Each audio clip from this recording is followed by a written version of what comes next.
শুভেচ্ছার স্বাগতম হাসান সাহেবের আগমন। আসসালামু আলাইকুম ওয়া রাহমাতুল্লাহি তাআলা ওয়া বারাকাতুহু।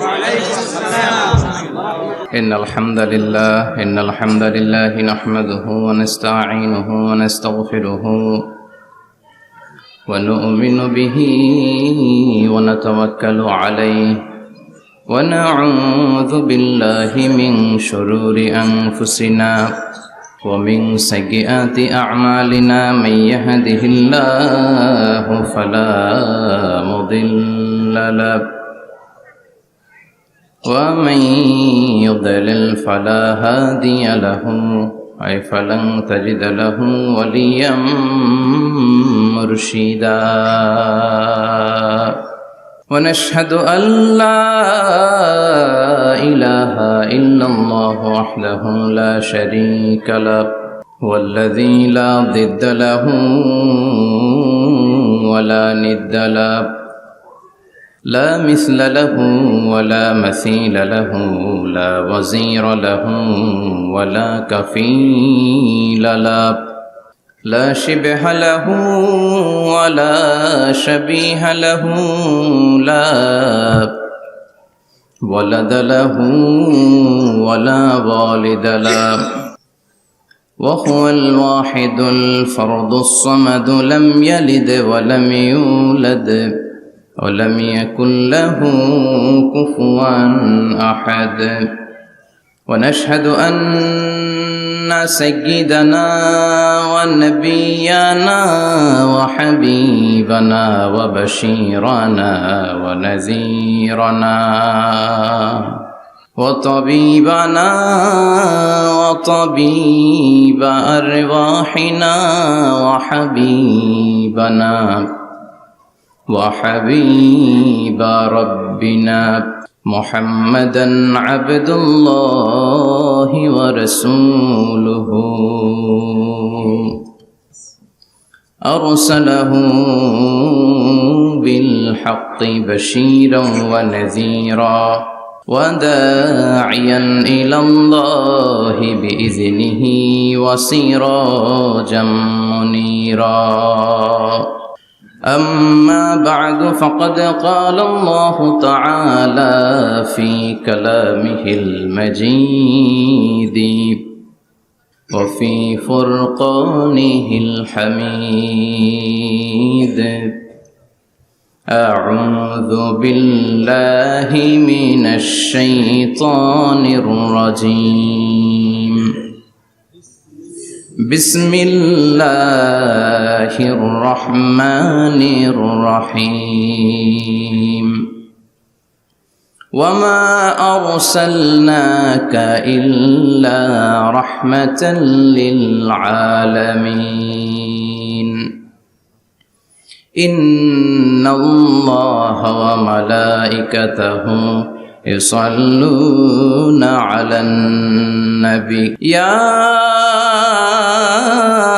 أيها الذين آمنوا صلوا عليه وسلموا تسليما اللهم صل على محمد وعلى آل محمد كما صليت على إبراهيم وعلى آل إبراهيم إنك حميد مجيد اللهم بارك على محمد وعلى آل محمد كما باركت على إبراهيم وعلى آل إبراهيم إنك حميد مجيد আপনারা সবাই কেমন আছেন?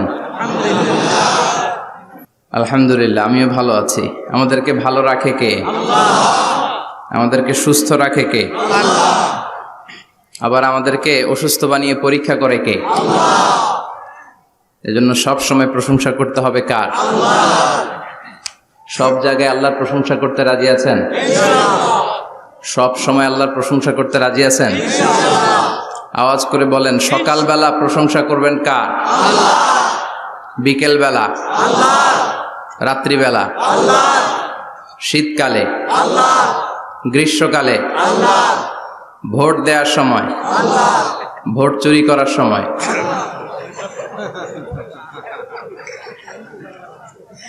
সব জায়গায় আল্লাহর প্রশংসা থাকার দরকার আছে না নাই? কিন্তু ভোট চুরি করা যাবে না। যাবে? ভোট হচ্ছে আল্লাহর পক্ষ থেকে অনেক বড় একটা আমানত। আর আমানতের ব্যাপারে in the day of judgment, কিয়ামতের কঠিন দিনে আপনাকে জিজ্ঞেস করবে কে? আল্লাহ। কুল্লুকুম রাঈন ওয়া কুল্লুকুম মাসউলুন আন রাইয়াতিহি। তোমরা প্রত্যেকে দায়িত্বশীল, আর তোমাদের প্রত্যেকের দায়িত্বের ব্যাপারে জিজ্ঞেস করা হবে। চিৎকার করে বলেন ঠিক কি না? এজন্য আমার ভোট আমি দেব, যাকে খুশি তাকে দেব এমনটা না, সৎ লোক দেখে দেব। ঠিক কি না? আমার ভোট আমি দেব, ইসলাম প্রিয় লোক দেখে দেব, যারা ইসলামের পক্ষে থাকে, যারা জনগণের বন্ধু, যারা দেশের টাকা বিদেশে পাচার করে না, যারা এক কলমের খোঁচা মেরে কোটি টাকা উধাও করে দেয় না, যারা আমরা বন্যায় কষ্ট পেলে আমাদেরকে দেখতে আসে, এরকম নেতার দরকার আছে না নাই? আবার নেতা ভুল করলেও নেতাকে শুধরে দিতে হয়। ঠিক কি না? ইমাম সাহেব যদি মসজিদে নামাজ পড়াতে যে ভুল করে, পিছন থেকে শুধরে দিতে হয় না? ইমাম সাহেব নামাজ শুরু করেছেন, ওয়াদ-দুহা ওয়াল-লাইলি ইযা সাজা মা ওয়াদ্দাআকা রাব্বুকা ওয়া মা ক্বালা, এরপরে ভুলে গেছে, আর বের হয় না। এরকম হয় না? বিষ্ণু ঈসা ইসলামেরও হতো, সাহাবাদেরও হতো। ভুলে গিয়েছে, বের হয় না, তখন পেছন থেকে শুধরে দিতে হয়। তবে আগে সুযোগ দিবেন, তাকে আপনি চান্স দিবেন, তিনি আবার রিপিট করবে, রিপিট করে সূরাটাকে বের করে আনতে পারে কিনা ট্রাই করবে। 2-3 বার ট্রাই করার পরেও যদি না পারে, পিছন থেকে ঠিক করে দেওয়ার দরকার আছে না নাই? কিন্তু অনেকে আবার পিছনে উৎ পেতে বসে থাকে যে ইমাম ভুল করে কোন জায়গায়। তারাবির নামাজে আমাদের দেশে এই ঝামেলা আছে না নাই? এক হাফেজ সাহেব নামাজ পড়ে, আর এক হাফেজ সাহেব পিছন থেকে কোথায় ভুল হয় একটু দেখি। এই নিয়তে যদি আপনি হেফজ করেন, আপনার দিনও শেষ, দুনিয়াও শেষ, আখিরাতটাও বরবাদ। জোরে বলেন ঠিক কিনা? ভুল হতেই পারে, মানুষ ভুলের ঊর্ধ্বে নয়। কুল্লুকুম খাত্তা, তোমরা সবাই ভুল করো। ওয়া খায়রুল খাত্তাইনা তাওয়াবুন। আর এই ভুলকারীদের মধ্যে আল্লাহর কাছে শ্রেষ্ঠ ভুলকারী যে লোক ভুল করার পরে তওবা করে কার কাছে? আল্লাহর কাছে। আল্লাহর কাজই তওবা কবুল করা। গাফিরিজ যামবি ওয়া কাবিলিত তাওব। আমরা ভুল করব, শয়তান ওয়াসওয়াসা দিবে, আর আল্লাহ মাফ করবে। ঠিক কি না? কি আল্লাহ আমরা পাইছি, উনি মাফ করার জন্য বসে থাকে 24/7। সপ্তাহের 7 দিন, মাসের 30 দিন, দিনের 24 ঘন্টা তিনি বসে থাকেন, কখন আমার বান্দা চোখের পানি ছেড়ে আমার কাছে ক্ষমা চায়, আর আমি আল্লাহ ক্ষমা করে দিব।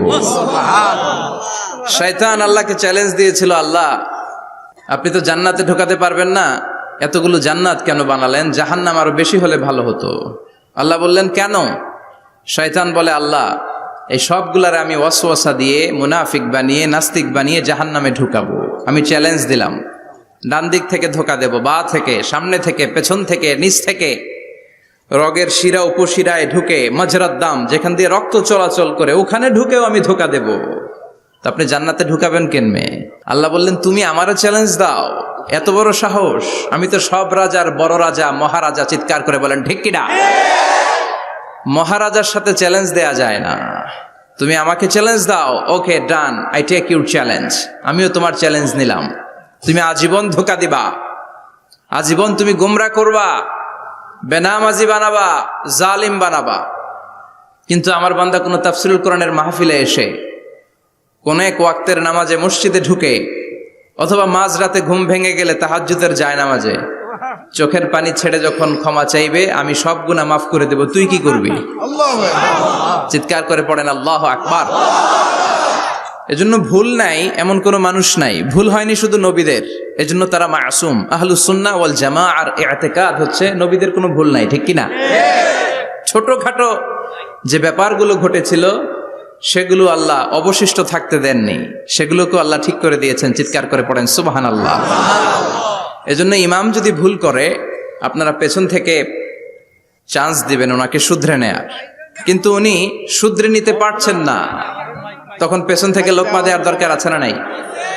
তো এই জন্য ইমাম যদি ভুল করে, পেছন থেকে শুধরে দিতে হয়। ইমাম শব্দের অর্থ নেতা। মসজিদের যিনি ইমাম উনি আমাদের নেতা, আর সমাজে যারা থাকে তারা কি কয় পাবলিক, এরাও নেতা। সমাজের নেতা তো আরো বড় নেতা, ঠিক কি না? নেতা যত বড় ভুল করার সম্ভাবনাও তত।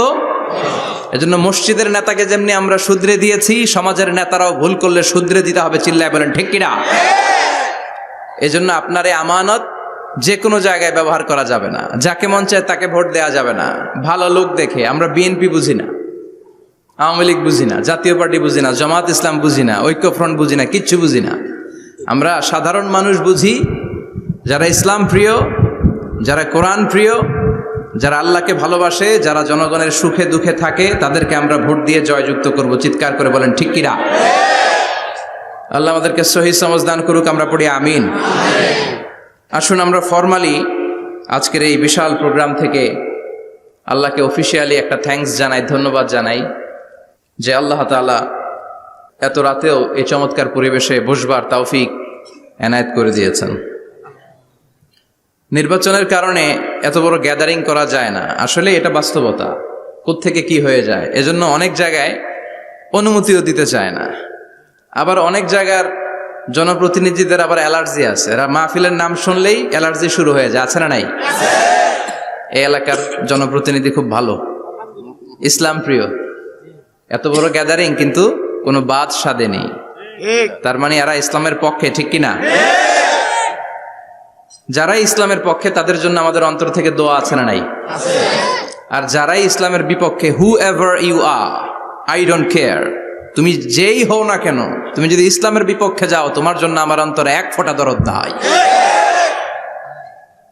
এজন্য যারা এই প্রোগ্রামের অনুমতি দিয়েছেন তাদেরকে শুকরিয়া জানাই। পুলিশ প্রশাসনের ভাইরা অনেক সময় এসে থাকেন, তাদেরকেও শুকরিয়া জানাই। মিডিয়া কর্মী তো আজকে অনেক চলে আসছে, আমাদেরকে এখন কথা বলতে গেলে অনেক মাপযোগ করে কথা বলতে হয়। এজন্য মিডিয়াটাকে আমাদের ভালোভাবে কাজে লাগাতে হবে। সম্মানিত ভাইরা, আসুন আমরা অফিসিয়ালি আল্লাহকে একটা থ্যাঙ্কস দেই যে আল্লাহ তাআলা আমাদেরকে এখানে আসার বসার, মহাবিশ্বয় মহাগ্রন্থ আল কোরআন থেকে কথা শুনবার তৌফিক এনায়েত করলেন। আমরা হৃদয় নিংড়ানো মনের সবটুকুন ভালোবাসাকে উজাড় করে দিয়ে, সিংহ শার্দুলের মতো গর্জন করে, আকাশ বাতাস প্রকম্পিত করে, মন প্রাণ বুক মুখ একসাথে করে, দেহের সবটুকুন শক্তি গলার মাঝ বরাবর এনে চিৎকার করে পড়ি রাসূলের শেখানো শুকরিয়া বাণী কালিমাতু শুকর, আলহামদুলিল্লাহ। সবাই পড়েন রব্বানা লাকাল হামদ হামদান কাসীরান তাইয়িবান মুবারাকান ফীহি ইয়া রাব্বি লাকাল হামদু কামা ইয়ানবাগি লিজালালি ওয়াজহিকা ওয়া আযীমি সুলতানিকা লাকাল হামদু বিল ঈমান লাকাল হামদু বিল ইসলাম লাকাল হামদু বিল কোরআন। আমরা প্রশংসা করলাম কার? আল্লাহর প্রশংসা করতে ভালো লাগে? যে বান্দা প্রশংসা করে বেশি বেশি, আল্লাহ তার উপর খুশি হয়ে যায়। বান্দা যখন কিছু খায়, খেয়ে বলে আলহামদুলিল্লাহ, আল্লাহ তার উপর খুশি হয়ে যায়। বান্দা যখন কিছু পায়, পেয়ে যদি বলে আলহামদুলিল্লাহ, আল্লাহ নেয়ামতের বাড়িধারা তার উপর আরো বাড়িয়ে দেয়। লা ইন শাকারতুম লা আযীদান্নাকুম ওয়া লা ইন কাফারতুম ইন্না আযাবি লাশাদীদ। নেয়ামতের শুকরিয়া করলে আরো বাড়িয়ে দেব। আমার খাজানা, আমার ধন ভান্ডার যে কত বিশাল, তোমাদের কোনো ধারণাই নাই। আল্লাহু আকবার। হাদিসে কুদসিতে আল্লাহ বলেন, ইয়া ইবাদি, হে গোলামেরা, লাউ আন্না আউওয়ালাকুম ওয়া আখিরাকুম ওয়া ইনসাকুম ওয়া জিন্নাকুম কামু আলা সাঈদিন ওয়াহিদ। পৃথিবীর সব মানুষগুলো, সাইয়েদনা আদম থেকে শুরু করে কিয়ামত পর্যন্ত যারা আসবে, সবাই যদি একটা বিশাল ময়দানের উপর দাঁড়িয়ে তাদের মনের যত চাহিদা আকুতি আছে সবকিছু আমার কাছে বলে, তারা যা চায় সবই যদি আমি দিয়ে দেই, প্রত্যেকের যত চাওয়া পাওয়া আছে সবও যদি আমি পূরণ করে দেই, আমার খাজিনা, আমার ধনভাণ্ডারের 1 ইঞ্চিও কমবে না। কত বড় ধনভাণ্ডারের তিনি মালিক। আল্লাহু আকবার। এজন্য বিপদে পড়লে চাইবো কার কাছে? বন্ধুর কাছে বিপদ শেয়ার করার আগে, ফেসবুকে শেয়ার দেওয়ার আগে শেয়ার দিব কার কাছে? কথা কি বুঝেন? প্রথমে শেয়ার চলবে কোথায়? আল্লাহর কাছে শেয়ার করব। বিশাল ধনভাণ্ডারের মালিক আমার সব সমস্যার সমাধান করে দিলেও তার ধনভাণ্ডারের কোনো কমতি হবে না, ঠিক কি না? এজন্য সব সময় আল্লাহর প্রশংসা করতে হবে বেশি বেশি। এত নেয়ামত তিনি দিয়েছেন, আপনি গুণে শেষ করতে পারবেন না। ওয়া ইন তা'উদ্দু নি'মাতাল্লাহি লা তুহসুহা, এত নেয়ামত দিয়েছি গুণে শেষ করা যায় না। ঠিক যে মুহূর্তে আমরা এখন কথা শুনছি, অনেকে এখন হসপিটালের বেডে আছে না নাই? দুর্ঘটনায় আছে না নাই? ঋণের বোঝায় জর্জরিত, পাওনাদাররা বাড়িতে এসে ঝামেলা করে ঘরে থাকতে পারে না, আছে না নাই? মামলা হামলা ঝামেলা জুলুম, নানা কারণে নানা জায়গায় মানুষেরা বিপদে আছে। অনেকের ক্যান্সার, যেটার কোনো অ্যান্সার নাই, দেহের সেলের ভিতরে, প্রত্যেকটা সেলে কোষের ভেতরে জ্বালা ধরে গিয়েছে, হসপিটালের বেডে বসে মৃত্যুর প্রহর গুনছে, এরকম আছে না নাই? ঠিক সেই মুহূর্তে আমরা খুব শান্তিপূর্ণভাবে মহাবিশ্বয় মহাগ্রন্থ আল কোরআন থেকে কথা শুনতে বসতে পেরেছি। এজন্য শুকরিয়া চলবে কার? আল্লাহ, তুমি আজকের মাহফিলটাকে আমাদের নাজাতের ওসিলা বানাও, আমরা যেন তোমার শুকর গুজার বান্দা হতে পারি, তুমি তৌফিক দাও। কোম্পানিগঞ্জ বাজার শ্রমিক ফেডারেশনের উদ্যোগে ৮ম বার্ষিক ওয়াজ ও দোয়ার মাহফিল। সমাজে পরিবর্তন আসতে শুরু করেছে। আগে শ্রমিক ফেডারেশনের এরা যাত্রাপালা করতো, তাই না? নাচানাচি, দুনিয়া কে মজা লেলো, রুব্বানে নাচে কোমর দুলাইয়া, না? উনিও জানে রুব্বানে নাচে কোমর দুলাইয়া, ফেরেশতারা বলবে তো করে পিডামু আমরা জুলাইয়া। মায়ের আছে না নাই? প্রশ্ন করা হবে, কবরে যেতে না যেতেই প্রশ্ন করা হবে। মরতে আমাদেরকে হবেই। আকসিরু যিকরা হাযিমিল লাযযাত, পৃথিবীর সব স্বাদকে পানসা করে দেয়, ওই বিষয়টাকে বেশি বেশি স্মরণ করো। বিশ্বনবী বলেছেন সব স্বাদকে পানসা করে দেয় কি? মরণ, ঠিক কি না? The most certain thing in our life is death, and the most uncertain thing in our life is the time of death. আমাদের জীবনের সবচাইতে সুনিশ্চিত বিষয় হচ্ছে মরণ, মরতে হবেই। কিন্তু সবচেয়ে অনিশ্চিত বিষয় হচ্ছে দ্য টাইম অফ ডেথ, কখন মরবো, কোথায় মরবো এটা জানি না, তাই না? আমরা যে মরবো এটা সবাই জানেন না? কথা বলেন। সবাই জানে, কিন্তু কখন মরবো জানেন? কিভাবে মরবো জানেন? কখন যে মৃত্যুর সময়টা চলে আসবে আমরা কেউ জানি না। এবং একটা মানুষের জীবনের সবচাইতে ভয়ঙ্কর অভিজ্ঞতা হচ্ছে এই মৃত্যু। আর এই এক্সপেরিয়েন্স, এই অভিজ্ঞতার কথা কাউকে শেয়ার করে যাওয়া যায় না।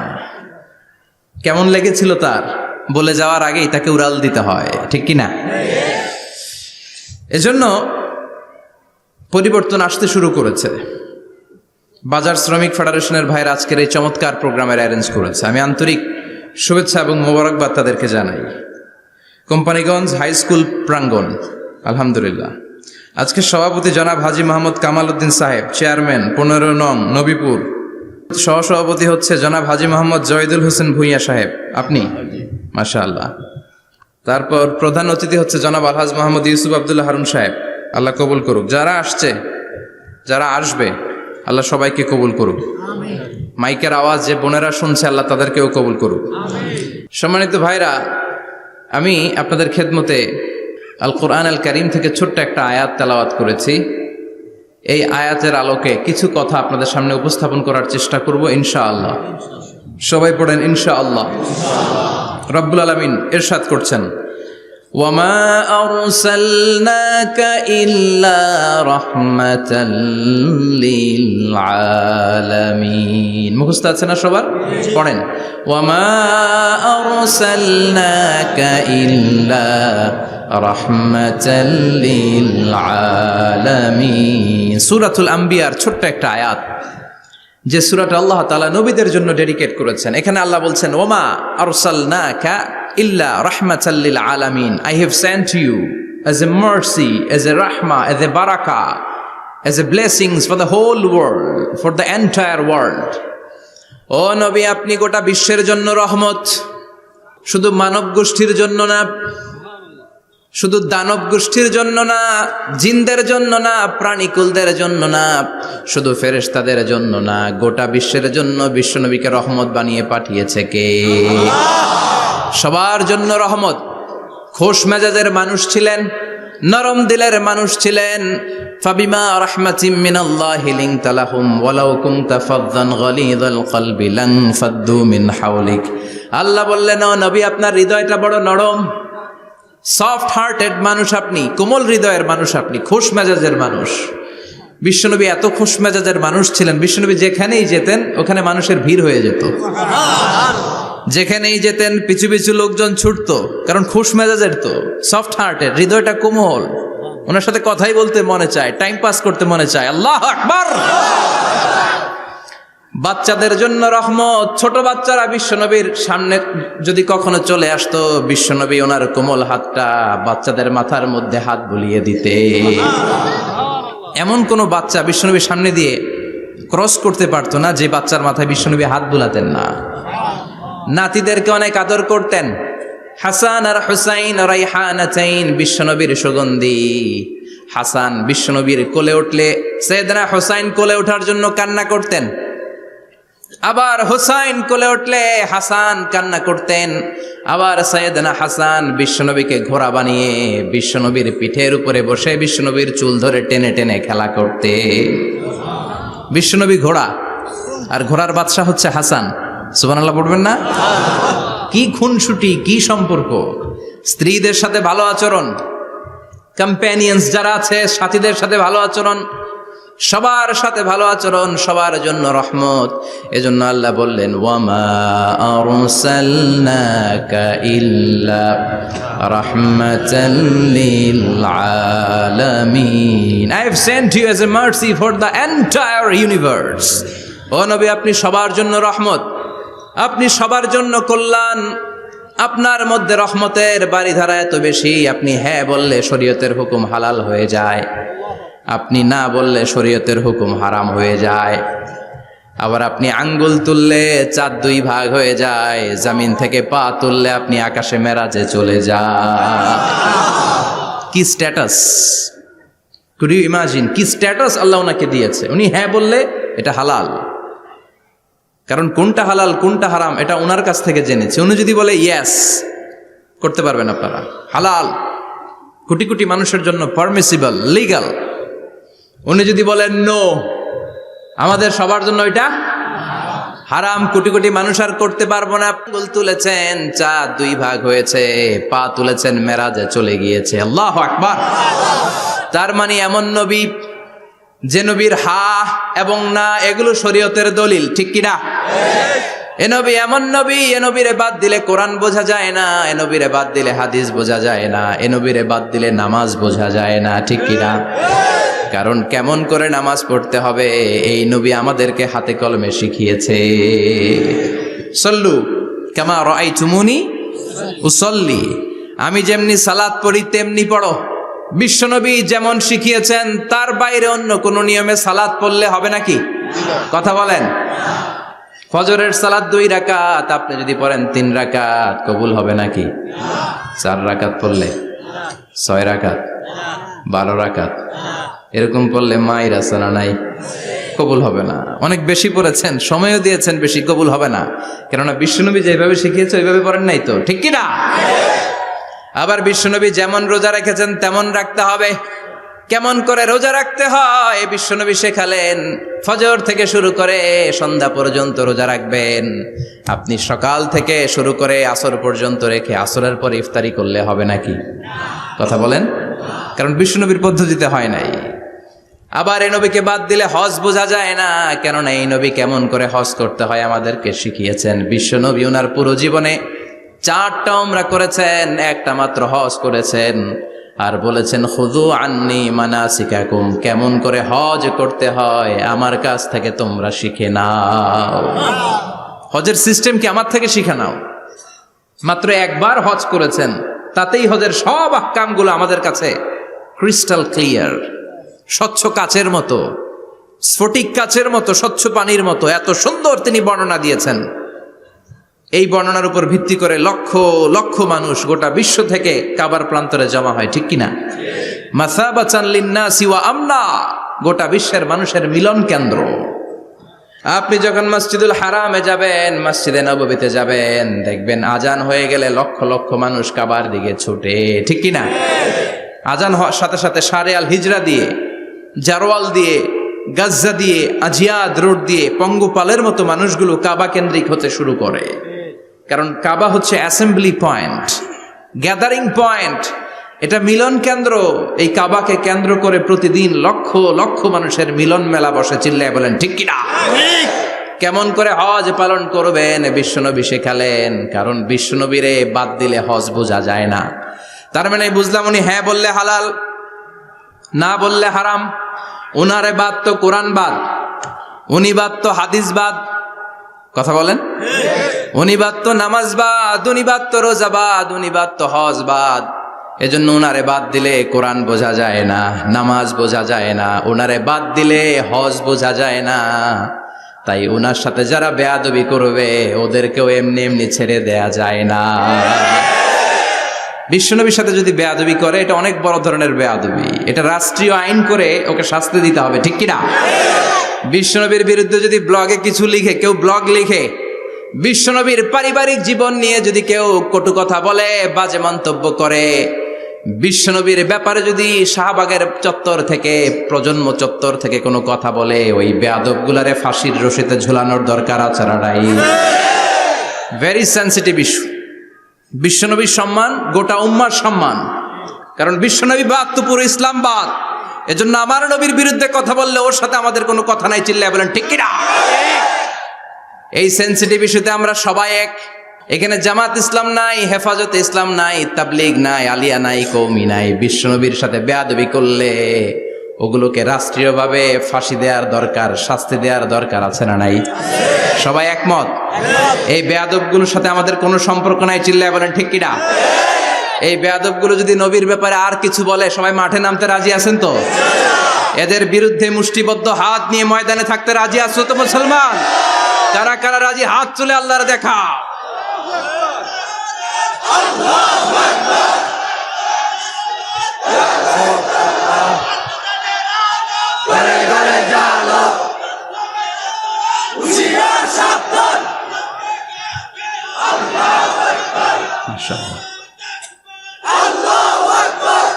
আল্লাহ তুমি কবুল করো। বিশ্বনবীর ভালোবাসা যেন আমরা অন্তরে রাখতে পারি, তুমি তৌফিক দাও। বিশ্বনবীর অনুসরণ এবং ভালোবাসা ছাড়া আল্লাহকে পাওয়া যাবে? আল্লাহকে যে পাইতে চায় হাজরাতের অনুসরণে, আরশ কুরসি লৌহ কালাম না চাইতে পেয়েছে সে। হাজরাতের অনুসরণে আরশ কুরসি লৌহ কালাম না চাইতে পেয়েছে সে। সুবহানাল্লাহ পড়েন। এজন্য আল্লাহ বললেন, নবী আপনাকে আমি গোটা বিশ্বের মানুষের জন্য রহমত করে পাঠালাম, আবার আপনার চরিত্রটা গোটা বিশ্বের মানুষের জন্য আমি মডেল করে দিলাম। আল্লাহু আকবার। ওয়া ইন্নাকা লাআলা খুলুকিন আযীম। ও নবী, চমৎকার একটা চরিত্রের উপরে আমি আপনাকে প্রতিষ্ঠিত রেখেছি। And verily you are on a very good standard of character. ও নবী, আপনার চরিত্রটা বড় সুন্দর। আপনার চরিত্রের মতো গোটা বিশ্বের কারো চরিত্র হতে পারে পা থেকে মাথা পর্যন্ত বিশ্বনবীর চরিত্রে একটা কালো দাগ বসানোর মতো ক্ষমতা কারো আছে নাকি? কারণ বিশ্বনবীর চরিত্র হলো কোরআনের চরিত্র। মা আয়েশাকে বলা হলো, মা আমাদের পেয়ারা নবীর চরিত্র কেমন ছিল আমাদেরকে বলে শোনান। মা আয়েশা বললেন, ও সাহাবীরা, বিশ্বনবীর চরিত্র ছিল কোরআনের চরিত্র। কানা খুলুকুহু আল কোরআন। বিশ্বনবীর চরিত্র ছিল কোরআনের চরিত্র। পুরো কোরআনে 30 পারাতে থিওরিটিক্যালি যা বলে শোনানো হয়েছে, বিশ্বনবীর জীবনীতে চরিত্রে প্র্যাকটিক্যালি ওই সব কিছু করে দেখানো হয়েছে। পুরো কোরআনে 30 পারাতে থিওরিটিক্যালি যা বলা, বিশ্বনবীর চরিত্রে প্র্যাকটিক্যালি সেটা করে দেখানো। সুবহানাল্লাহ বাড়িতে যে বলেন। আবার বিশ্বনবীর আরেক স্ত্রী উম্মে সালামা বলতেন, ইনদামা ইয়ামশি রাসূলুল্লাহি আলাল আরদি কাআন্নাল কুরআনা ইয়ামশি আলাইহি। যখন বিশ্বনবী রাস্তার উপর দিয়ে হেঁটে যেত, মনে হয় কোরআন শরীফটা রাস্তার উপর দিয়ে হেঁটে হেঁটে যায়। কোরআনুল কারীম রাস্তা দিয়ে হেঁটে হেঁটে যাচ্ছে, মনে হচ্ছে যে এটা বিশ্বনবী নয়, এটা জীবন্ত কোরআন। পড়েন আল্লাহু আকবার। এজন্য এই নবীকে আল্লাহ এমন স্ট্যাটাস দিয়েছেন, পৃথিবীর কোন নবীকে তেমন স্ট্যাটাস দিয়েছে নাকি? এই নবীকে আল্লাহ এমন মর্যাদা দিয়েছে, গোটা বিশ্বের কাউকে এমন মর্যাদা দিয়েছে নাকি? এমন কিছু গুণাবলী, ক্যারেক্টারিস্টিক্স আল্লাহ বিশ্ব নবীকে দিয়েছে, পৃথিবীর কোন নবীকে সেগুলো দেয় নাই। সুবহানাল্লাহ। খুশি না বেজার? খুশি তো সবাই? কি দিয়েছেন, কি স্পেশাল এক্সট্রা স্ট্যাটাস আল্লাহ তাআলা বিশ্বনবীকে দিয়েছেন আমরা শুনি। এক নাম্বার স্ট্যাটাস হলো সাহিবু শাক্কি সাদর। বিশ্বনবীর সিনা চাক হয়েছে, পৃথিবীর কোন নবীর সেটা হয় নাই। সুবহানাল্লাহ। দুইবার হয়েছে এটা বিশ্বনবীর জীবনে। হালিমাতু সাদিয়ার বাড়িতে যখন দুধ পান করতে গিয়েছিল তখন হয়েছিল, আবার মেরাজের রাতে হয়েছিল। উম্মে হানির ঘর থেকে চলে সাইয়েদনা জিব্রাইল বিশ্বনবীকে হাতিমে কাবায় শুইয়ে দিলেন। এরপর গলার নিচ থেকে শুরু করে নাভি পর্যন্ত বুকটা কেটে ফেললেন, বিশ্বনবীর হৃদয়টাকে বের করলেন, জামজামের পানি দিয়ে ধৌত করলেন, আবার পেটের ভেতরে হৃদয়টাকে ঢুকিয়ে দিলেন। দিস ইজ কল্ড শাক্কে সাদার। উর্দু ফার্সিতে বলে সিনা চাক, ইংরেজিতে বলে ওপেন হার্ট সার্জারি। সুবহানাল্লাহ পড়বেন না? আমাদের অনেকের ওপেন হার্ট সার্জারি হয় না, গলা থেকে নাভি পর্যন্ত কাটা, সেলাই করে দিলে আবার বাঁচে। এটা বিশ্বনবীর সিনা চাক থেকে আবিষ্কার হয়েছে। পড়েন আল্লাহু আকবার। যে সমস্ত সাহাবারা বিশ্বনবীকে খালি গায়ে দেখেছে, উদম গায়ে দেখেছে, তারা বর্ণনা করেছে দুইটা কাপড় মাঝখান দিয়ে সেলাই করলে যেমনি দাগ দেখা যায়, আমরা বিশ্বনবীর গলা থেকে নাভি পর্যন্ত এরকম সেলাইয়ের দাগ দেখতে পেয়েছি। শাক্কুস সাদর, special status of the last Messenger Muhammad সাল্লাল্লাহু। আর কোন নবীকে আল্লাহ এটা দেয় নাই। খুশি না বেজার? আবার উনি হলেন সাহিবুল মেরাজ। উনার মেরাজ হয়েছে, আর কোন নবীর হয়েছে নাকি? কথা বলেন। বিশ্বনবীর হৃদয়টা বড় ভাঙা, কলিজার টুকরা স্ত্রী খাদিজা নাই, যাকে সবচেয়ে ভালোবাসতেন, সবচেয়ে প্যার করতেন, যাকে মাহাব্বাত করতেন। এবং সাইয়েদাতুনা খাদিজার জন্য বিশ্বনবী মা আয়েশাকে ধমকও দিয়েছেন। সাইয়েদাতুনা খাদিজার কথা যখন বিশ্বনবী বলে বেড়ায় মা আয়েশার কাছে, খাদিজার কথা বললে মা আয়েশা বলতেন, ও নবী, কোন জাহিলি যুগে এক বুড়ি মহিলার সাথে আপনার বিয়ে হয়েছিল, মরে গিয়েছে, কবরে শুয়ে আছে। ওই মহিলার পরে কত সুন্দরী সুন্দরী নারীরা আমরা আপনার ঘরে আসলাম, তারপরে ওই বুড়ির কথা আমাদেরকে বলেন কেন? ওই বুড়ির কথা শোনান কেন? বিশ্বনবী রেগে গেলেন। সাইয়েদাতুনা খাদিজাকে বুড়ি বলার কারণে বিশ্বনবী মা আয়েশার চোয়ালটা এইভাবে চেপে ধরেছে। কোনোদিন স্ত্রীর গায়ে হাত তোলেননি, শুধু এই একবার খাদিজাকে বুড়ি বলার কারণে মা আয়েশার থুতনি চেপে ধরেছিলেন। আল্লাহু আকবার। আবার বিশ্বনবী বলতেন, রুজিকতু হুব্বাহা, খাদিজার ভালোবাসা আল্লাহ আমার হৃদয়ে ঢুকিয়ে দিয়েছে। আবার বিশ্বনবী দোয়া করলে বলতেন, ও আল্লাহ, ওই কিয়ামতের ময়দানে যেদিন বন্ধু বন্ধুরে চিনবে না, বাবা ছেলেরে চিনবে না, মা তার মেয়েরে চিনবে না, পীর সাহেব মুরিদরে চিনবে না, মুরিদ পীর সাহেবরে চিনবে না, ওই কঠিন দিনে যেন আমি আমার কলিজার টুকরা খাদিজারে ভুলে না যাই। ওই কঠিন দিনে আমি যেন আমার খাদিজারে চিনতে পারি। সুবহানাল্লাহ। তার মানে ভালোবাসা বেশি না কম? সাইয়েদাতুনা খাদিজা ইন্তেকাল করলেন, জাবালে হাজুনের পাশে ওনার কবর। যারা হজ উমরা করতে গিয়েছেন দেখেছেন না, মক্কা একটা কবর আছে, এটা মাকবারাতুল মাআলা। মাআলা, কিন্তু এটারে বাংলাদেশিরা বলে জান্নাতুল মুআল্লা। কি বলে? এটারে জান্নাতুল মুআল্লা বলবেন না, কারণ এই কবরস্থানে অনেক কাফির মুশরিকেরও কবর আছে, তো ওদের কবরস্থান কি জান্নাত হইতে পারে? এটাকে মাকবারা বলবেন। মাকবারা মাআলা বা মুআল্লা, আর মদিনায় হচ্ছে মাকবারাতুল বাকিয়া। মুআল্লা কবরস্থান মক্কায়, আর বাকি কবরস্থান মদিনায়। এর পাশে বিশাল এক পাহাড়,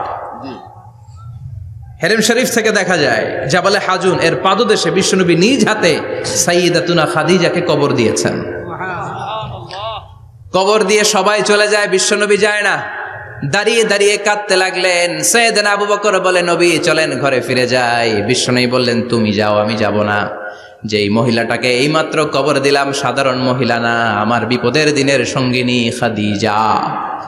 আজীবন আমাকে ছাতার মতো শেল্টার দিয়েছে, সমস্ত সম্পদ আমার পায়ের সামনে বিছিয়ে দিয়েছে রে আবু বকর।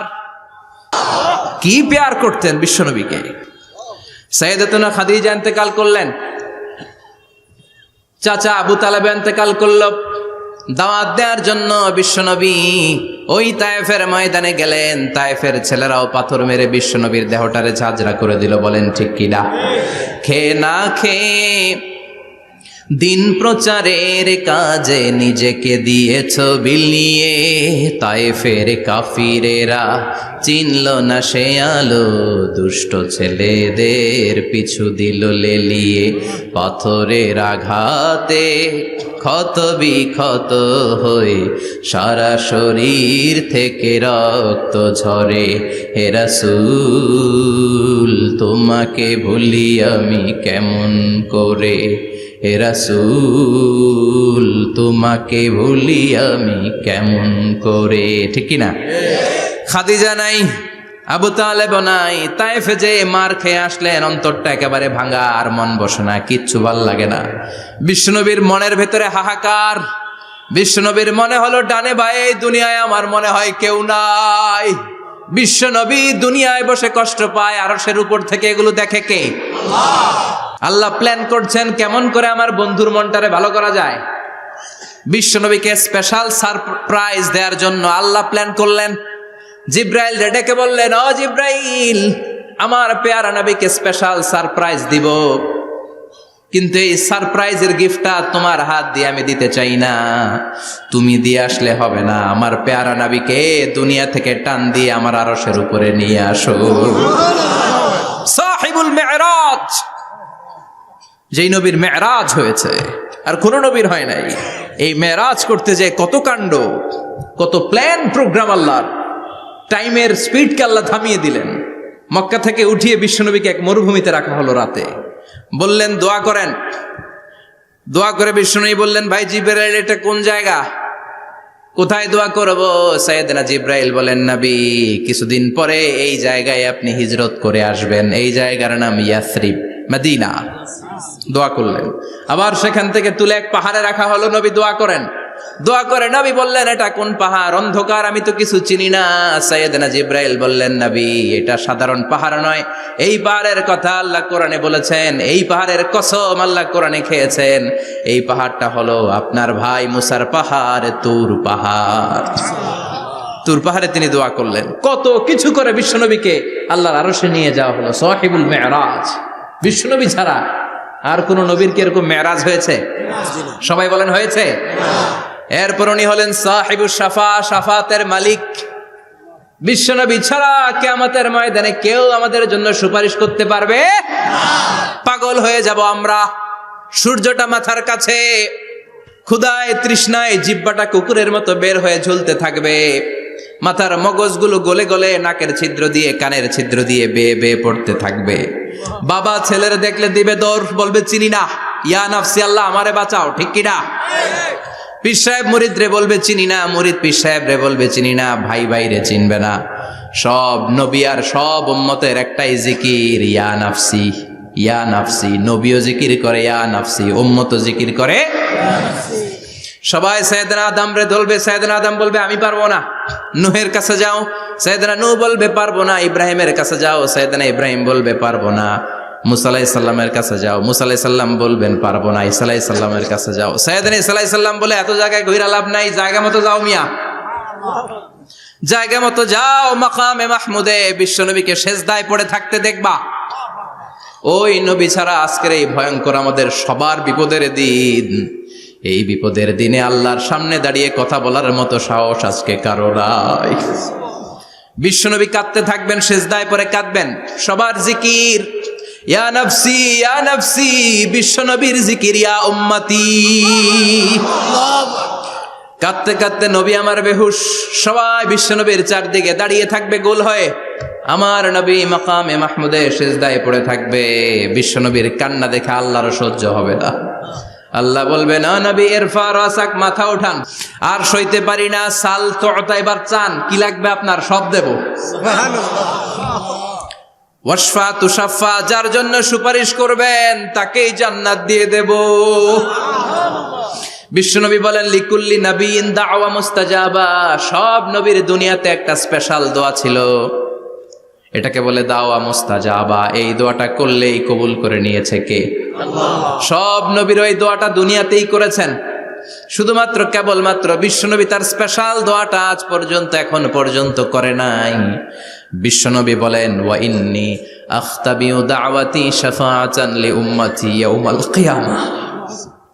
আমি আমার দোয়াটা, আমি আমার স্পেশাল সাপ্লিকেশনটা কিয়ামতের দিন কঠিন মুসিবতের কালে তোমরা যখন বিপদে পড়ে যাবা, আমার স্পেশাল দোয়াটা ওই দিন করে আমি তোমাদের সুপারিশ করে জান্নাতে পাঠায়া দেব। সাহিবুশ শাফাআহ, বিশ্বনবী ছাড়া কথা বলার মতো ক্ষমতা, স্পর্ধা, সাহস সেদিন কারো থাকবে না। চিৎকার করে বলেন ঠিক কিনা? আবার উনি সাহিবুল কাউসার, উনি কাউসারের মালিক। আল্লাহ ওনাকে কাউসার দিবেন। অন্য নবীদেরও দিছে না? কথা বলেন, কাউসার দিয়েছে? কি মজার পানি, আহলা মিনাল আসাল, মধুর চাইতেও মিষ্টি, সুইটার দেন হানি, মধুর চাইতেও মিষ্টি, আব্রাদু মিনাস সালজ, বরফের চাইতেও ঠান্ডা, আবিয়াদু মিনাল লাবান, দুধের চাইতেও সাদা। এক ঢোক যে পান করবে আজীবনের জন্য তৃষ্ণা চলে যাবে। সাহিবুল কাউসার। তৃষ্ণার চোটে আমরা পাগল পারা হয়ে বিশ্বনবীর কাউসারের দরবারে যাব। বিশ্বনবী পেয়ালার মধ্যে করে করে আমাদেরকে কাউসার পিলাবেন। এই কাউসারের ক্ষমতাও রব্বুল আলামিন পৃথিবীর কোন নবীকে দেন নাই। সব নবীরাও বিশ্বনবীর কাছে চেয়ে চেয়ে কাউসার সেদিন খাবে। সুবহানাল্লাহ পড়বেন না? সাহিবুল কাউসার, সাহিবুল মিরাজ, সাহিবুশ শাফাআহ, সাহিবুল মাকাম আল মাহমুদ। আজানের পরে দোয়াতে বলি না, আতি মুহাম্মাদিনিল ওয়াসিলাতা ওয়াল ফাদিলা ওয়া বা'আথ মাকামান মাহমুদা। ও আল্লাহ, আমার নবীর আপনি মাকামে মাহমুদ দেন। মুফাসসিরিন ইকরাম, মুহাদ্দিসিন ইকরাম এই মাকামে মাহমুদ কি এটার ব্যাখ্যা করতে যে হয়রান হয়েছেন। কেউ বলেছেন কিয়ামতের ময়দানে বিশাল একটা সিংহাসন, কেউ বলেছে জান্নাতের মধ্যে একটা সিংহাসন, কেউ বলেছে না না, আমার আল্লাহর আরশের পাশে স্পেশাল একটা জায়গা আছে, ওই জায়গাটার নাম হলো মাকামে মাহমুদ। ওখানে বিশ্বনবী বসবেন। এই নবীর সাথে কারো স্ট্যাটাসের কোনো তুলনা চলে? কথা বলতে হবে। এই নবীরে গালি দিলে কলিজায় আগুন লাগে না? এই নবীর বিরুদ্ধে কথা বললে মুসলমান সইতে পারে? এমন স্ট্যাটাস হলো আল্লাহ বানালেন, এত মর্যাদা আল্লাহ দিলেন, এত সম্মান দিলেন, গোটা বিশ্বের কোন নবীরে দেয় নাই। আবার বিশ্বনবী বলতেন, নুসিরতু বির-রু'বি মাসিরাতা শাহর, আমাকে আল্লাহ ভয় দিয়ে সাহায্য করেছেন। আমি যেই জায়গায় দাঁড়িয়ে থাকি, আমার ডানে বায়ে সামনে পেছনে 1 মাসের জায়গা পর্যন্ত কোনো কাফির আমার সামনে আসতে পারে না ভয়ে। 1 মাসের জায়গা পর্যন্ত কোনো কাফির যদি দাঁড়ায় থাকে, বিশ্বনবীর জন্য ভয়ে তার কলিজায় ধুকধুকানি শুরু হয়ে যায়। ধরেন আমি ওনারে ভয় পাই, কাছে আসলেই না ভয়, দূরে গেলে তো আমি পালোয়ান, ঠিক কিনা? উনি আছে কোম্পানিগঞ্জ বাজারের ওইদিকে, আমি এদিকে, আমি পালোয়ান, স্বাস্থ্যের সমস্যা নাই, ঠিক কিনা? কারণ কাছে নাই।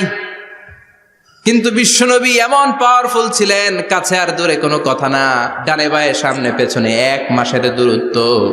এই লোকেশনের মধ্যে যদি কোনো কাফির মুশরিকের আন্ডা বাচ্চা থেকে থাকে, বিশ্বনবীর ব্যাপারে ভয় তাদের অন্তরের মধ্যে ঢুকিয়ে দেয় কে? এজন্য বিশ্বনবীর সাথে কারো মর্যাদার কোনো তুলনা চলে? বিশ্বনবী আমাদের মডেল। আমাদের মডেল কে? কথা বলেন, সবাই বলেন। আপনাদের মনোযোগ আছে না গেছে? জিমাই পড়তেছেন মনে হয়। এটা কিন্তু ক্লাস। আমি সবসময় বলি আমার আলোচনা ক্লাসের মতো মনে করবেন, because I consider all the sitting person in front of me, beside me as a student. আমি যখন কথা বলি সবাইকে আমি স্টুডেন্ট ভাবি, আমাকে শিক্ষক ভাবি। আমার আগে যিনি কথা বলেছেন তখন উনি ছিলেন আমাদের শিক্ষক, আমার পরে কেউ বললে উনি শিক্ষক, আমরা ছাত্র, ঠিক কিনা? কোরআনের ছাত্র হয়ে বাঁচলেও লাভ, মরলেও লাভ, ঠিক কিনা? হাতি মরলেও লাখ টাকা, ঠিক কিনা? কোরআনের স্টুডেন্ট বাঁচলেও লাভ, কোরআনের ছাত্র হয়ে মরলেও। এজন্য শেষ পর্যন্ত মনোযোগের সাথে কথাগুলো শুনতে হবে জীবন পরিবর্তন করার জন্য। রাজি আছেন তো? ঘুমে ধরে নাই তো? কষ্ট হলে আমাকে জানাবেন। কষ্ট হচ্ছে না তো? তাকবীর পড়েন, লিল্লাহে তাকবীর, লিল্লাহে তাকবীর। বিশ্বনবী আমাদের মডেল, ঠিক কিনা? সবাই একমত? দ্বিমত নাই কেউ? অন্য কেউ আমাদের মডেল নাই? শাহরুখ খান, আমির খান, সালমান খান, কেউ আমাদের মডেল না। আমাদের মডেল হচ্ছে বিশ্বনবী, ঠিক কিনা? এজন্য আসুন বিশ্বনবীর জীবনী থেকে কিছু মেসেজ আমরা নেই, কিছু শিক্ষা আমরা নেই, যাতে করে জীবনটাকে এনলাইটেন করা যায়, আলোকিত করা যায়। আমরা এই মাহফিলগুলোতে এসেছি আলোকিত হতে, নাকি আলোকিত মানুষ হয়ে ফিরে যাব। এসে কিছু স্লোগান দিব, হুজুরের চেহারা দেখবো, হুজুরের সাথে মুসাফা করার জন্য, নো নো ওয়ে, এগুলোর জন্য মাহফিল নয়। Consider this program as a class, as a seminar. স্পিকাররা আসবে, কোরআন সুন্নাহর আলোকে কথা বলবে, এগুলো আমরা শুনবো, নোট ডাউন করব, মানার চেষ্টা করব, ঠিক কিনা? মানতে রাজি আছেন তো? সবাই রাজি? সবাই? আল্লাহ তুমি কবুল করো, আমিন। আজকে বিশ্বনবীর জীবনী থেকে 3টা কথা শুনবো। এই 3টা কথা শুনে মানার চেষ্টা করব, তারপরে আমরা একসাথে বিদায় নিব। পড়েন ইনশাআল্লাহ। ইনশাআল্লাহ। প্রথমে জানবো আমার নবী দেখতে কেমন ছিলেন। জানতে মনে চায় না? চাঁদের চেয়ে সুন্দর ছিলেন, ঠিক কিনা? চাঁদের চেয়ে সুন্দর তুমি নবী আমার কামলিওয়ালা, চাঁদের চেয়ে সুন্দর তুমি নবী আমার কামলিওয়ালা, দু জাহানের বাদশা তুমি প্যারা নবী সাল্লে আলা, দু জাহানের বাদশা তুমি প্যারা নবী সাল্লে আলা, চাঁদের চেয়ে সুন্দর তুমি নবী আমার কামলিওয়ালা, ঠিক কিনা? আমরা হাদিসের আলোকে দেখার চেষ্টা করব আসলে তিনি কতটা সুন্দর ছিলেন। তাহলে প্রথমে শুনবো উনি দেখতে কেমন ছিলেন, তারপর শুনবো ওনার আচরণ কেমন ছিল। দেখতে কেমন ছিলেন মানে বাহিরটা কেমন, আর আচরণ মানে ভিতরটা কেমন, ঠিক কিনা? 3 নম্বরে আমরা শুনবো ওনার মেধা, বুদ্ধি, ইন্টেলেকচুয়াল ক্যাপাসিটি কেমন ছিল। কষ্ট হয়ে যাচ্ছে না তো? আলোচনা কঠিন মনে হচ্ছে?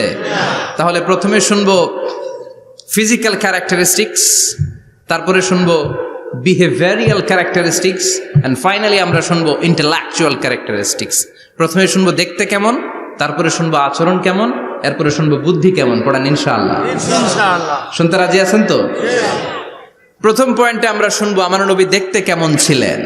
বিশ্বনবী ঈসা ইসলাম দেখতে অনেক সুঠাম একজন মানুষ ছিলেন, শক্তিশালী একজন পুরুষ ছিলেন, অসাধারণ একজন পার্সোনালিটি ছিলেন, ঠিক কিনা? উনি এত শক্তিশালী ছিলেন, বিশ্বনবী বলতেন আমার ডান হাতের ভেতরে আল্লাহ জান্নাতের 40 জনের শক্তি ঢুকিয়ে দিয়েছে। উনি মক্কার সবচেয়ে বড় কুস্তিগির রুকানাকে ধরে মাটিতে 3 বার আছাড় মেরেছেন। শক্তি বেশি না কম? সুবহানাল্লাহ পড়বেন না? যৌবনকে ধরে রাখতে হবে, ঠিক কিনা? কারণ যুবকরা যদি ভালো পথে চলে ভালো থাকবে বাংলাদেশ, যুবক যদি পথ হারায় হায় হায় করবে বাংলাদেশ, ঠিক কিনা? যুবকদের মধ্যে আছে প্রাণ ঢালা শক্তি আর উচ্ছ্বাস, তাদের গায়ের রক্ত গরম, তারা চাইলে অনেক কিছু করতে পারে। এই যে কিছুদিন আগে কোটা বিরোধী আন্দোলন হলো, নিরাপদ সড়ক চাই আন্দোলন হয়েছে না? আমি অবাক হয়েছে, আমি মালয়েশিয়াতে ছিলাম, ছোট্ট ছোট্ট ছেলে মেয়েরা কেমন করে রাস্তায় চলতে হয়, দুঃখজনক হলেও সত্যি আমাদের পুলিশ পোশাকি বাহিনী করে দেখাইতে পারে নাই। ছোট্ট ছোট্ট শিশুরা আমাদেরকে লজ্জিত করেছে, চিৎকার করে বলেন ঠিক কিনা? কিন্তু এত সুন্দর ইনিশিয়েটিভ নেয়ার পরে আমাদের পক্ষ থেকে যে আচরণ পাওয়ার কথা ছিল এটা তারা পায় নাই। কথা বলেন। কিছুদিন আগে নোয়াখালী বিজ্ঞান ও প্রযুক্তি বিশ্ববিদ্যালয়ে আমি দেখে অবাক, সেখানকার যুবকরা ইনিশিয়েটিভ নিয়েছে যে হাজার হাজার ছেলে মেয়েরা ভর্তি পরীক্ষা দিতে আসবে, এদেরকে আমরা ফ্রিতে খাওয়াবো, ফ্রিতে থাকতে দেব। নোয়াখাল্লা করে গালি দিয়েন না, আগে আগমত করে দেখান। অসাধারণ কাজ করেছে, গোটা বিশ্ব দেখেছে, ঠিক কিনা? কুমিল্লার সন্তানরাও পারে, চট্টগ্রামের ছেলেরাও পারে, বরিশালের ছেলেরাও পারে। যুবকদেরকে শুধু এক হতে দেয়া দরকার। যুবকরা যদি এক হতে পারে তাহলে সমাজে আর কোনো অন্যায় অনাচার থাকতে পারে না। বিশ্বনবী যখন যুবক একটা সংগঠন করেছিলেন, নাম হালাফুল ফুদুল। হালাফুল ফুদুল করেছিলেন, ওনার বয়সের 15-20 বছরের সবাইকে এক প্ল্যাটফর্মে নিয়ে এসেছেন, হাতে হাত রেখে শপথ করেছেন, দে টুক অ্যান ওথ, কোনো টেন্ডারবাজি চলবে না, চাঁদাবাজি চলবে না, মাস্তানি চলবে না, ইফটিজিং চলবে না, মেয়েদের ওন্না ধরে টানাটানি চলবে না, খাদ্যে ভেজাল চলবে না, ওজনে কম চলবে না, অন্যায়গুলো সমাজ থেকে দূর করে দিতে হবে। চিৎকার করে বলেন ঠিক কিনা? এজন্য যুবকরা যদি ইসলাম মানে ভালো থাকবে বাংলাদেশ, যুবকরা যদি কোরআন মানে নিরাপদে থাকবে আমার লাল সবুজের পতাকা। এজন্য যুবকদেরকে সংঘবদ্ধ হতে হবে, যুবকদের জন্য ইসলাম প্র্যাকটিস করার সুযোগ আমাদের জন্য বাড়াইতে হবে। এজন্য যুবক ভাইয়েরা অলওয়েজ কিপ ফিট, এক্সারসাইজ করবা, খেলাধুলা করবা, জিমনেশিয়ামে যাবা, কারণ আল মুমিন আল কবি খায়রুম মিনাল মুমিন আদ দাঈফ। বিশ্বনবী বলেছেন শক্তিশালী মুমিন দুর্বল মুমিনের চাইতে আল্লাহর কাছে অনেক বেশি প্রিয়। সুবহানাল্লাহ। কারণ আমরা যারা দুর্বল জিহাদের ময়দানে আমরা এক দৌড় দিয়া বেহুশ, ঠিক কিনা? এই যে 71 সালে পাক হানাদার বাহিনীদের সাথে যুদ্ধ করছে কি বুড়া মানুষেরা? না, আমার দামাল ছেলেরা, যুবক ভাইয়েরা। বিশ্বনবী সাল্লাল্লাহু আলাইহি ওয়াসাল্লাম অলওয়েজ ফিট থাকতেন। ওয়া কানা কাফফুহু আলিয়ানু মিনাদ দিবাজ। বিশ্বনবীর হাত, এই হাতের তালু রেশমের কাপড়ের চেয়ে বেশি সফট ছিল। সফটার দেন সিল্ক, সফটার দেন সিল্ক, সিল্কের চাইতে বেশি সফট। সিল্কের কাপড় চিনেন না? জর্জেটের কাপড় ধরতে কোমল লাগে, মোলায়েম লাগে। বিশ্বনবীর হাতের তালু এর চাইতেও মোলায়েম। এই জন্য এই মোলায়েম হাত যদি কেউ মুসাফা করার সুযোগ পাইতো, কেউ আর হাত ছাড়তে চাইতো না। আর বিশ্বনবীর অভ্যাস ছিলেন, বিশ্বনবী কারোর সাথে মুসাফা করলে, যার সাথে মুসাফা করেছেন উনি হাত টেনে না নিলে বিশ্বনবী ওনার হাত টেনে নিতেন না। আল্লাহু আকবার পড়বেন না? কি অসাধারণ ব্যক্তিত্ব ছিল। হাতের তালু ছিল সফটার দেন সিল্ক। ওয়া কানা রাবাআতাম মিনাল কওম লাইসা বিত-তাবিল ওয়ালা বিল কাসীর। বিশ্বনবী দেখতে একজন মাঝারি গড়নের লোক ছিলেন, খুব লম্বাও না, খুব খাটোও না। খুব বেশি লম্বাদেরকে ভাল লাগে? কথা বলেন। তাকাইতে গেলে টুপি পরে যাওয়ার সম্ভাবনা আছে। খুব খাটো যারা, এদেরকেও কিন্তু দেখতে অতটা ভাল লাগে না। বিশ্বনবী ছিলেন ব্যালেন্সড, মাঝারি ধরনের। লাইসা বিত-তাবিল ওয়ালা বিল কাসীর। কিভাবে আল্লাহ চুজ করেছেন ওনার পেয়ারা হাবিবকে, পড়েন সুবহানাল্লাহ। ওয়া কানা আযহারাল লাউন। ফর্সা রঙের মানুষ ছিলেন, ব্রাইট কালার। কি কালার? Bright colour. সিভি যারা লিখেন কারিকুলাম ভিটা, ওইখানে স্কিন কালার লিখতে হয়। আপনি কি ফর্সা না কালো? কালো হলে ব্ল্যাক কালার, ফর্সা হলে ব্রাইট কালার। বিশ্বনবী ছিল ব্রাইট কালার, ফর্সা রঙের মানুষ। কতটা সুন্দর ছিলেন! অনেকে বলে সাইয়েদনা ইউসুফ আলাইহিস সালাম বেশি সুন্দর। না না, বিশ্বনবী সাইয়েদনা ইউসুফ আলাইহিস সালামের চেয়ে অনেক গুণ বেশি সুন্দর ছিলেন। বিশ্বনবী বলতেন আনা মালিহুন ওয়া আখি ইউসুফ সাবিহুন। আমি বিশ্বনবী মালিহ। আলেম যারা আছেন উত্তর দেন আরবিতে। মিলহুন মানে কি? লবণ। তার মানে মালিহ মানে লাবণ্যময়। বিশ্বনবী লাবণ্যময় সুন্দর ছিলেন, আর ইউসুফ আলাইহিস সালাম সাদা সুন্দর ছিলেন। এদিকে লাবণ্যময়, এদিকে সাদা, কোনটা ভাল লাগবে? কথা কন। তার মানে বিশ্বনবীর গায়ের স্কিন ছিল ব্রাইট কালার, ফর্সা রঙের মানুষ ছিলেন, মাঝারি সাইজের মানুষ ছিলেন, সিক্স প্যাকের মানুষ ছিলেন। ওয়া কুবিদা ওয়া লাইসা ফি রাসিহি ওয়া লিহিয়াতিহি 20 শাআরা বাইদা। ইন্তেকালের আগে দাড়ি আর চুল মিলে 20টা দাড়ি চুলের বেশি পাকে নাই। সুবহানাল্লাহ পড়বেন না? দাড়ি আর চুল মিলে মোট পাকছিল কয়টা? অনেকে বলে হুজুর স্বপ্নের ব্যাখ্যা দেন। কি স্বপ্ন দেখেছেন? তিনি বললেন আমি স্বপ্নে দেখেছি একজন লোক আল্লাহ রাসূলের কবর থেকে উঠে এসেছে। তাই নাকি? উনি জানতে চাচ্ছে যে এটা আল্লাহ রাসূল কিনা। আমি বললাম চেহারা কেমন দেখেছেন? বলে হুজুর আমি দেখলাম ধবধবে সাদা দাড়ি, ধবধবে সাদা চুল। তার মানে উনি কি আল্লাহ রাসূলকে দেখেছে? না, আল্লাহ রাসূলের ধবধবে সাদা চুল ছিল না, ধবধবে সাদা দাড়ি ছিল না। ইন্তেকালের আগে দাড়ি আর চুল মিলে পাকছিল কয়টা? কোম্পানিগঞ্জের ভাইয়েরা মনে থাকবে? দাড়ি আর চুল মিলে পেকেছিল কয়টা? কেমন করে পাকবে? উনি তো জাইতুনের তেল মালিশ করতেন। সুবহানাল্লাহ। এজন্য আল্লাহ কসম করে বললেন ওয়াত্তিনি ওয়াজ-জাইতুনি ওয়া তুরি সিনিনা ওয়া হাযাল বালাদিল আমিন। তিন ফলের কসম, জাইতুনের কসম। এই তিন জাইতুন যারা খাবে তাদের দাড়ি চুল সহজে পাকবে না। জাইতুন চিনেন? Olive oil. জলপাই আছে না? আরব দেশের জলপাইকে বলে জাইতুন। তাম্বুতু বিদ্দিহিনি ওয়া সিবগিল লিল আকিলিন। এটার অনেক কাজ। এটা খাওয়া যায়, মালিশ করা যায়, আবার এই জাইতুনের ডাল ভেঙে মেসওয়াকও করা যায়। বলেন ঠিক কিনা? বিষ্ণু বলতেন নি'মা সিওয়াকিয়া জাইতুন। জাইতুনের ডালের মেসওয়াক কতই না চমৎকার মেসওয়াক। ফাইন্নাহা সিওয়াকি ওয়া সিওয়াকুল আম্বিয়া মিন ক্বাবলি। কেননা জাইতুনের ডাল আমার মেসওয়াক, আর আমার আগে যত নবী দুনিয়া এসেছে সব নবীরা জাইতুনের ডাল দিয়ে মেসওয়াক করেছে। এই জাইতুনের তেল আপনার বাজারে পাবেন, অলিভ অয়েল বলে জিজ্ঞেস করলে দিয়ে দিবে। কি অয়েল? এটা দাড়িতে মাখলে দাড়ি পাকে না, দেরিতে পাকে। চামড়ায় লাগালে ম্যাসেজ করলে চামড়ার ভাঁজগুলো পড়বে না, আপনার স্কিন সুন্দর থাকবে। বিশ্বনবী এটা মাখতেন, এজন্য দাড়ি আর চুল তেমন একটা পাকে নাই। আওয়াজ করে পড়তে হবে আল্লাহু আকবার। তুলুশ শাআর ইলা শাহমাতাইল উযুন। এবার শুনি বিশ্বনবীর চুল কেমন ছিল। বিশ্বনবীর চুল মাঝে মাঝে এই কানের লতি বরাবর আসতো। ইলা শাহমাতাইল উযুন মানে বড় চুল রাখতেন। হেয়ার কাটটা ছিল লং হেয়ার কাট, মাঝে মাঝে কানের লতির মাঝামাঝি, আর কখনো কখনো কাঁধ বরাবর। ইলাল মানকিবাইন, 3 সিস্টেমে রাখতেন। কানের মাঝ, কানের লতি, কাঁধ বরাবর। ইয়াংরা মহা খুশি যে বড় চুল রাখার দলিল পাইছি। সুন্নতের নিয়তে রাখতে হবে, একটা ভদ্র কাটিং হইতে হবে। আর ইউনিভার্সিটি আর স্কুলের স্টুডেন্ট হলে ইউনিভার্সিটির ড্রেস কোড, হেয়ার কাট মেনে চলতে হবে, ঠিক কি না?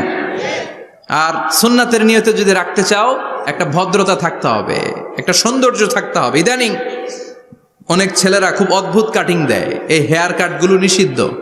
একটা হেয়ার কাট আছে কাজাহ, নাহা রাসূলুল্লাহি আনিল কাজাহ। বিশ্বনবী কাজাহ কাটিং দিতে নিষেধ করেছেন। কাজাহ মানে চুলের কিছু অংশ ট্রিম করে চামড়ার সাথে লাগানো, কিছু অংশ বড় বড়, এরকম আছে না নাই? এটারে আমি বলি ঘোড়া কাটিং। কি কাটিং? ঘোড়া কাটিং। ঘোড়ার মাথায় এরকম লম্বা চুল আছে না নাই? কেউ যদি এখানে থেকে থাকো মাইন্ড করো না, নেক্সটে আর এই হেয়ার কাট নিবা না, ঠিক কি না? রাজি আছি তো? আমার যুবকরা পছন্দ করে বেশি, আমিও পছন্দ করি ওদেরকে খুব বেশি। ওরা আমার কথা বুঝে বেশি, আমিও ওদের হৃদয়ের কথা বুঝি বেশি, এজন্য এগুলো ভালোবেসে বলি। যদি কেউ নিয়ে থাকো এই নিষিদ্ধ হেয়ার কাট, সামনে আর নিবা না। ইনশাআল্লাহ পড়ো, আর জোরে ইনশাআল্লাহ। ওয়া কানা ইউফাররিকু বাইনা শা'রি। চুলের মাঝখানে বিশ্বনবী সিঁথি করতেন। আপনারা কাজী নজরুল ইসলামের ছবি দেখেছেন? দেখবেন যে উনি মাঝখানে সিঁথি করতেন। বিশ্বনবী এভাবে মাঝখানে সিঁথি করে সিঁথির মাঝখানে আতর ঢেলে দিতেন। কেন ঢেলে দিতেন? যেখানেই সেজদা দিতেন ওই জায়গায় আতরের ঘ্রাণে আমোদ হয়ে যেত। আরিদুস সদর, বুকটা ছিল প্রশস্ত। ওয়া কানা বাইনা কাতিফাইহি খাতামুন নবুওয়া, আর পিঠের মধ্যে কাজিররিল হাজালা, কবুতরের ডিমের মতো একটা মাহরুন নবুয়া ছিল। উনি যে শেষ নবী, উনি যে প্রফেট, দ্য লাস্ট মেসেঞ্জার, এটা প্রমাণ আল্লাহ সিল মেরা দিছে। বাম দিকের কাঁধে, ডান দিকে না। কোন দিকে? সাহাবারা যারা এটা দেখেছেন তারা বলেছেন যে আমরা দেখেছি এর মধ্যে কিছু চুলও ছিল, একটু লালচে ছিল, একটু উঁচু ছিল।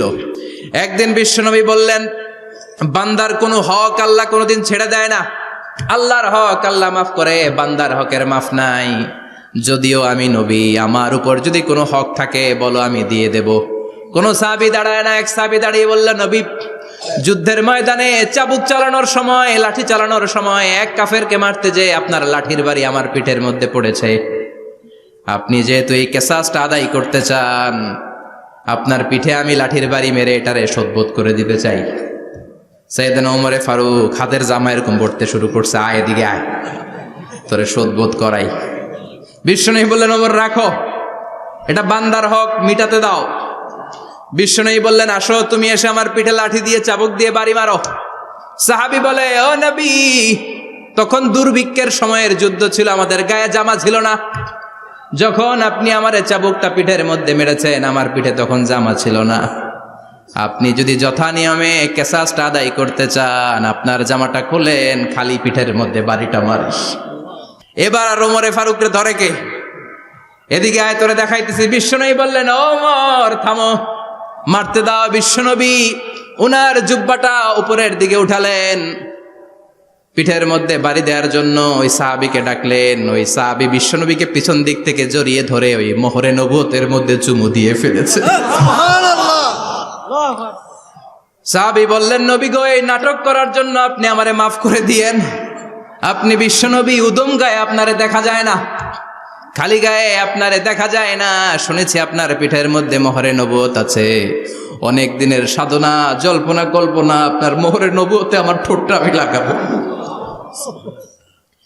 আপনার মোহরে নবুয়তের মধ্যে আমার ঠোঁটটা লাগিয়ে আমার ঠোঁটটারে আমি জাহান্নাম থেকে পরিত্রাণ করাবো। এজন্য প্ল্যান প্রোগ্রাম করে এতক্ষণ আপনার জামাটা খুলতে বলেছি।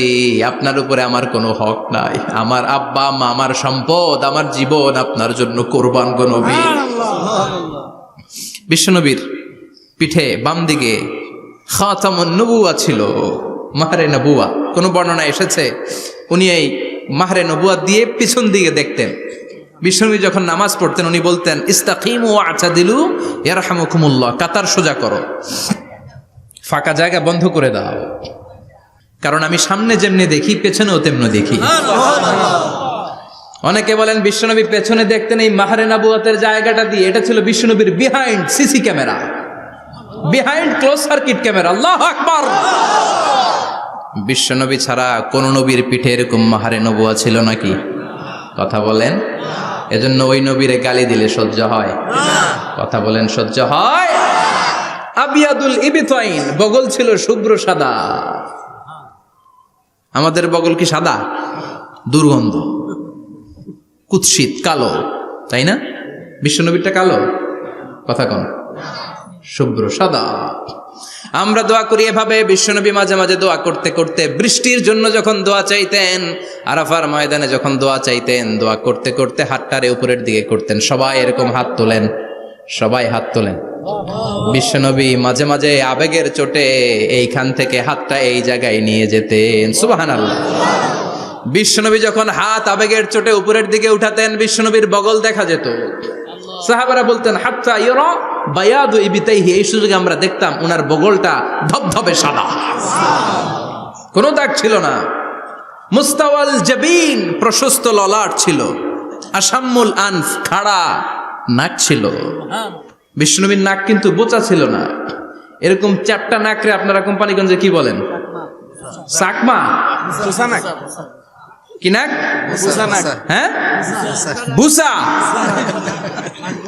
নাক বুসা বা বোচা। বিষ্ণুবীর নাক এই চাকমা স্টাইলে নাক ছিল না, খাড়া ছিল, খাড়া নাক ছিল। সুবহানাল্লাহ পড়ো।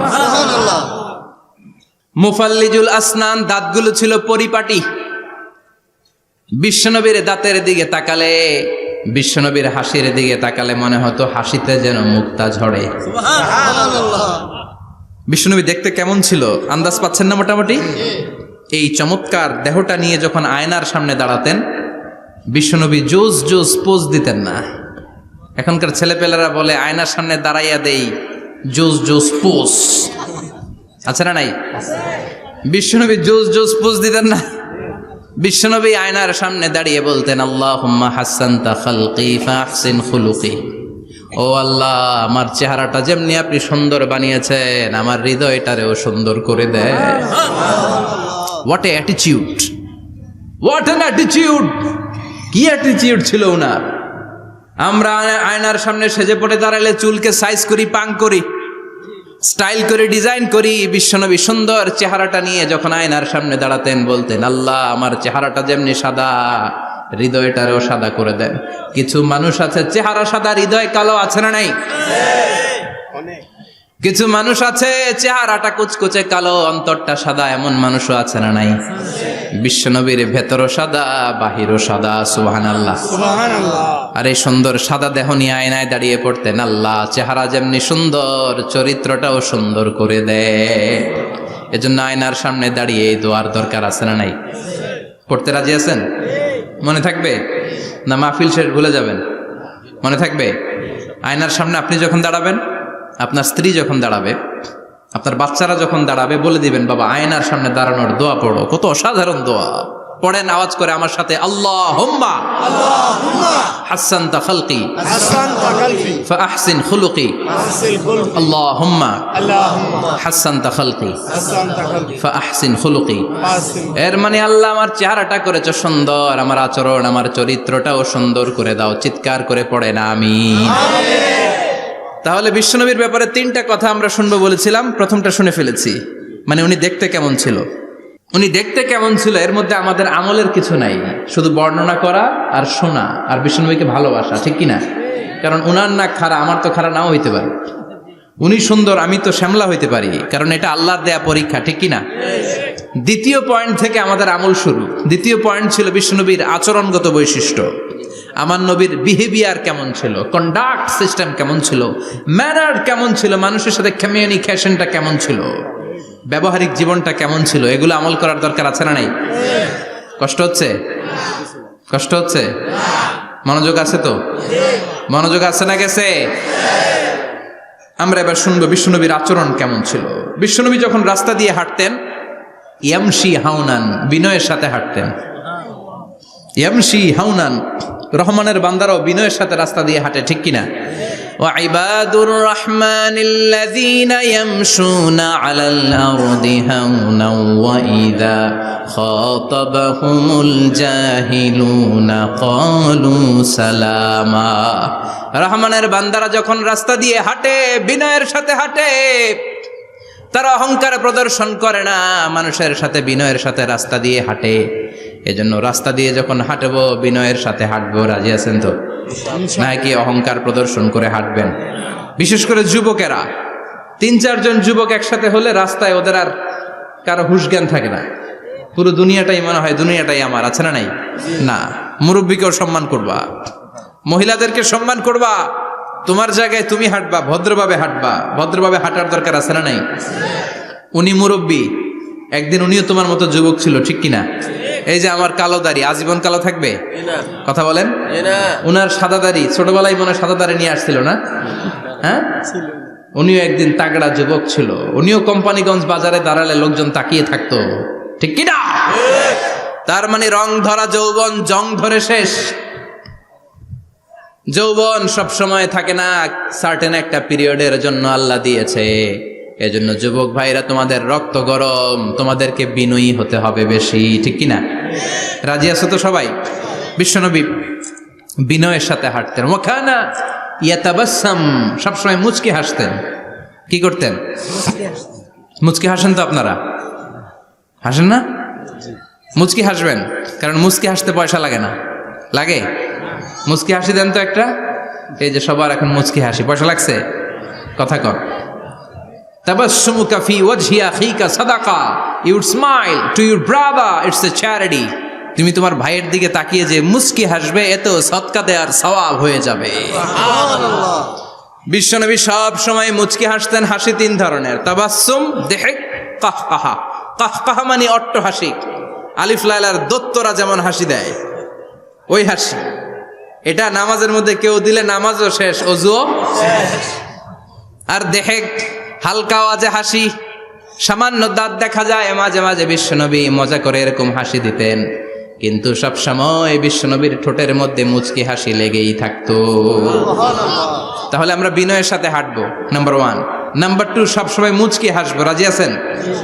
ঘরে যেই স্ত্রীকে একটা মুচকি হাসি দিবেন, আজকে রাতেই দিবেন, যেই একটা মুচকি হাসি। রাজি আছেন?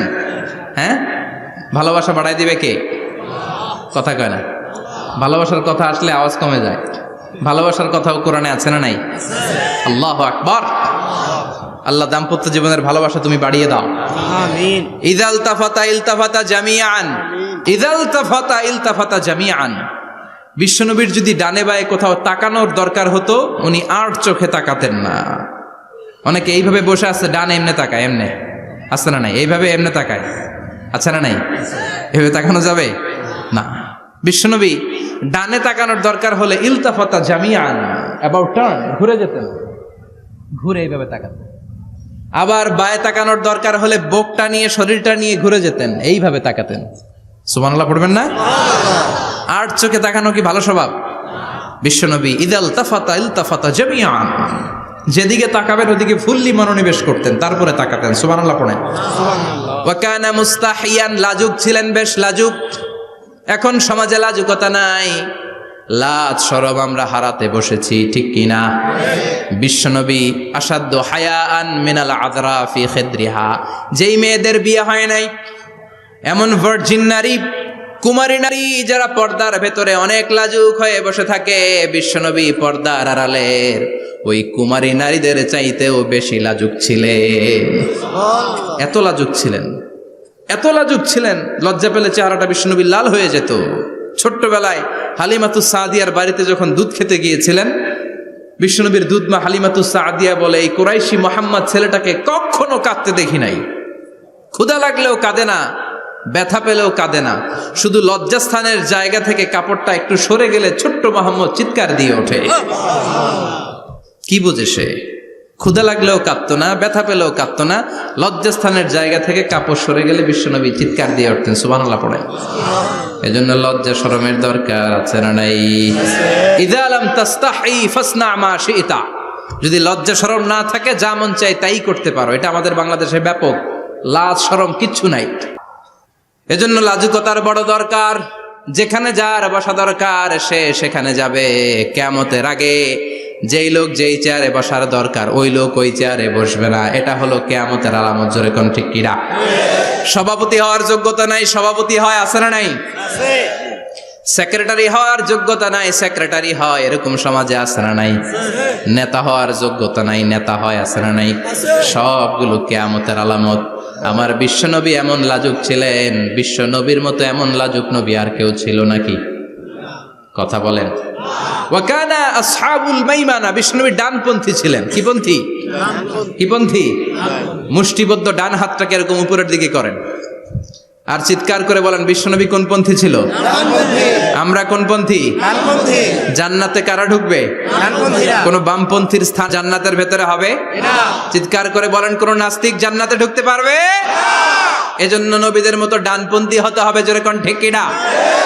বিশ্বনবী সব ভালো কাজগুলো ডান দিক দিয়ে করতে পছন্দ করতেন। জামা পরলে ডান দিক দিয়ে, খাবার বিতরণ করলে ডান দিক দিয়ে, মুসাফা করা শুরু করলে ডান দিক দিয়ে, ডান দিক দিয়ে ভালো কাজ বিশ্বনবী পছন্দ করতেন। সুবহানাল্লাহ পড়েন। আসহাবুল মাইমানা, বিশ্বনবী মেহমানদারি করতে পছন্দ করতেন। আমরা করি তো? মেহমানদারি করান?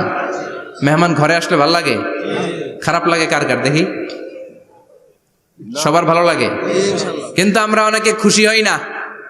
মেহমান আসলে নাখোশ হই, নিজে খাইতে পাই না। মেহমান আইছে কে? খাওয়ামু করতে, খাওন নাই, যেন ও খাওন বানাইছে। খাওন পাঠায় কে? আল্লাহ। রিজিক দেয় কে? আল্লাহ। গোটা বিশ্বের সবাই মিলে আমরা একটা চাল বানাতে পারবো নাকি? ও মিয়া চাইনিজ চাউল না, চাইনিজ ডিম না, ওগুলা সবাই পারে, ঠিক কিনা?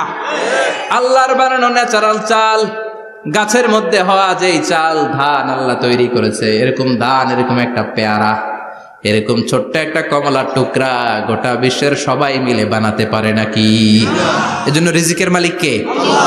মেহমান আপনার রিজিকে ভাগ বসাতে আসে না, সে তো তার রিজিক নিয়ে আসে। সে আরো এসে আপনার রিজিকে বরকত ঢুকিয়ে দিয়ে যায়। চিল্লা এখন ঠিক কিনা? কারণ আমরা বরকতে বিশ্বাসী। বরকত বিশ্বাস করেন? 5 লাখ টাকা মাসে কামায়, ডাইন হাতে বা হাতে, আছে না নাই? হালাল হারাম ইচ্ছা মতো কামায়, মাস শেষে কিচ্ছু থাকে না, এরকম ডাকাইত আছে না নাই?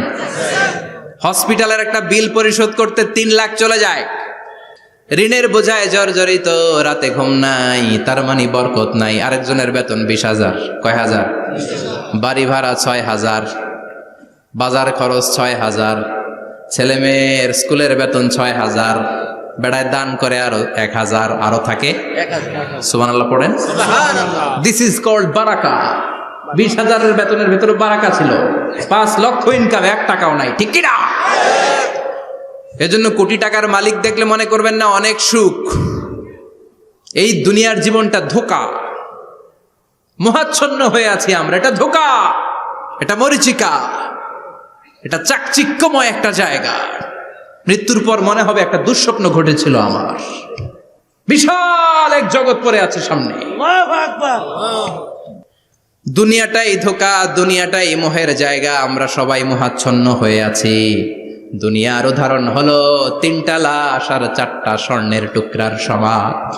3 জন যুবক কাজের জন্য বেরিয়েছে, পথিমধ্যে 4টা স্বর্ণের টুকরা পেয়েছে। যুবক কয়টা?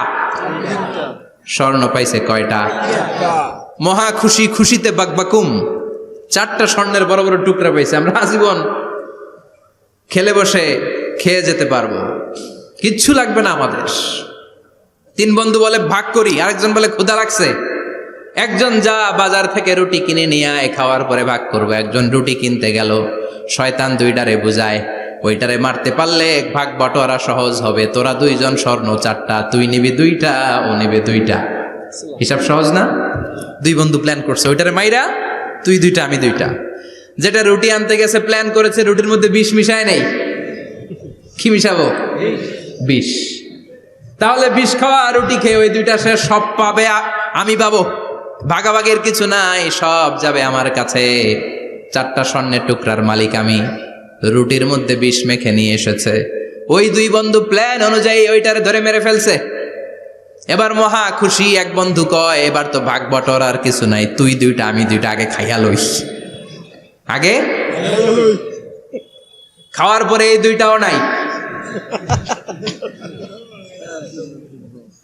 3টা লাশ, 4টা স্বর্ণের টুকরা, এটাই তো দুনিয়ার জীবন, ঠিক কিনা?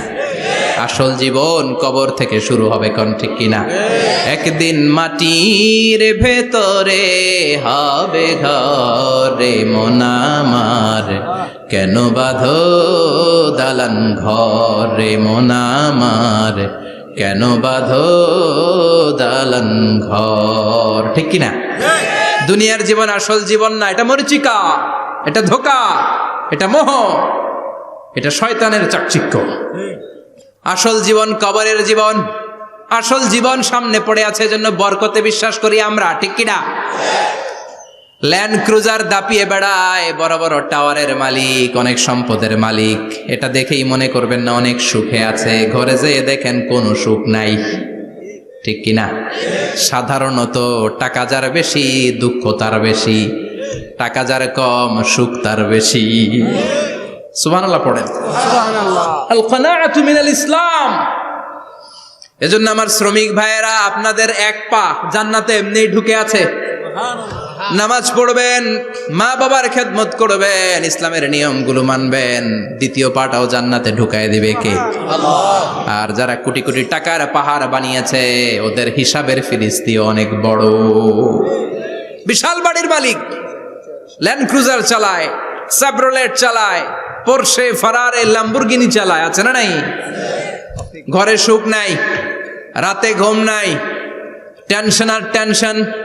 4টা ট্যাবলেট খেয়ে আধা ঘন্টা ঘুমাতে পারে না, এরকম ধনী আছে না নাই? সব ধনীরা আবার এক পাল্লায় মাইপেন না। মাথার ঘাম পায়ে ফেলে যেই ধনী ব্যবসায়ীরা বড় লোক হয়েছে, ওদের ঘরে ঠিকই শান্তি আছে। তার মানে টাকা যার বেশি, ওষুধ তার বেশি, কিচ্ছু খেতে পারে না। দেখবেন ধনীদের খাবারের ডায়েটে থাকে ভেজিটেবলস আইটেম, ঠিক কিনা? এমনি হজম হয় না, আবার ডাক্তারের কাছে গেলে বলে কিচ্ছু খাবেন না, খালি ঘাস খাবেন। কি খাবেন? মানে ভেজিটেবল খাবেন, সবজি খাবেন তো সুস্থ থাকবেন, আছে না নাই? ঘুম নাই, শান্তি নাই। এই যে কোম্পানিগঞ্জ বাজারের যারা কুলি মজুর শ্রমিক, এদের ঘুমে ঝামেলা আছে? কথা বলেন। ধনী পয়সাওয়ালা কোটিপতি, সে ঘুমের ট্যাবলেট খায়। ঘুমের জন্য যে ট্যাবলেট লাগে রিক্সাওয়ালা ওইটাই জানে না, ঠিক কিনা? 1000 কোটি টাকার মালিক হলে বাড়ি কিনা যায়, গাড়ি কিনা যায়, সুখ কিনা যায় না। কোম্পানিগঞ্জ বাজারে সুখ বিক্রি হয় এমন দোকান আছে নাকি? কথা কন, একটাও নেই। কি করলেন আপনারা? সুখের দোকান দিতে পারলেন না? কি আজীব তামাশা। টাকা দিয়ে সুখ কিনা যায় না, গাড়ি কিনা যায়, বাড়ি কিনা যায়, কিন্তু সুখ নো ওয়ে, কেনা যায় না। টাকা হলে জাজিম কিনা যায়, বালিশ কিনা যায়, ঘুম কিনা যায় না। ঘুম কিনা যায়?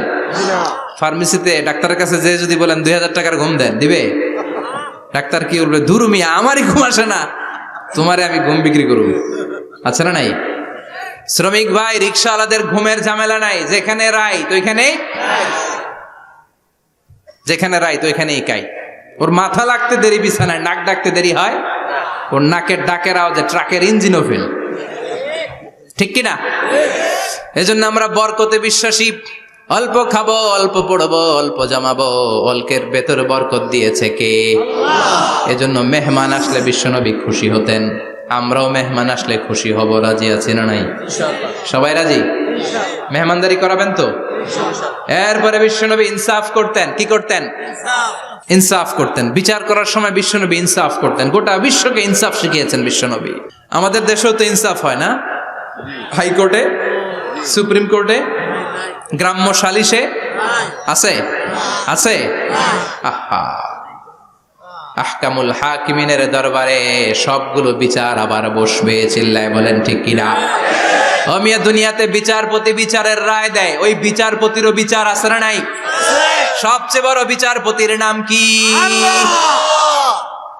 বিশ্বনবী ইনসাফ করে গোটা বিশ্বকে দেখিয়ে গেলেন কেমন করে বিচার করতে হয়। বিশ্বনবীর কাছে কখনো বিচার আসলে বিশ্বনবী দুই পক্ষের কথা শুনে রায় দিতেন। পড়েন সুবহানাল্লাহ। সব সময় দুই পক্ষের কথা শুনে রায়। এখন কি দুই পক্ষকে সমান প্রিভিলেজ দেয়া হয়? কথা বলেন।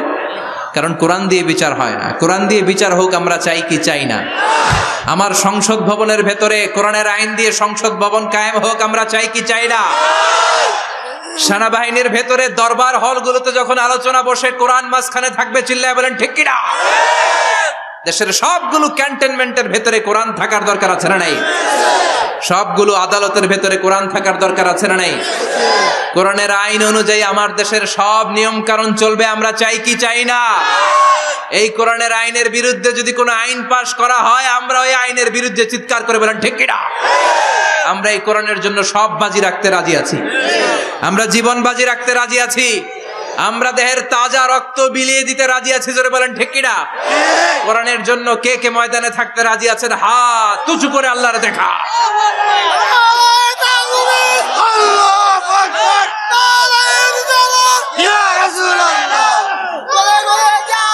ইসলামের শত্রুরা হুঁশিয়ার সাবধান, ইসলামের শত্রুরা হুঁশিয়ার সাবধান, নারায়ে তাকবীর, আল্লাহু আকবার। আল্লাহ কোরআনের জন্য যে ভালোবাসাটাকে তুমি কবুল করো।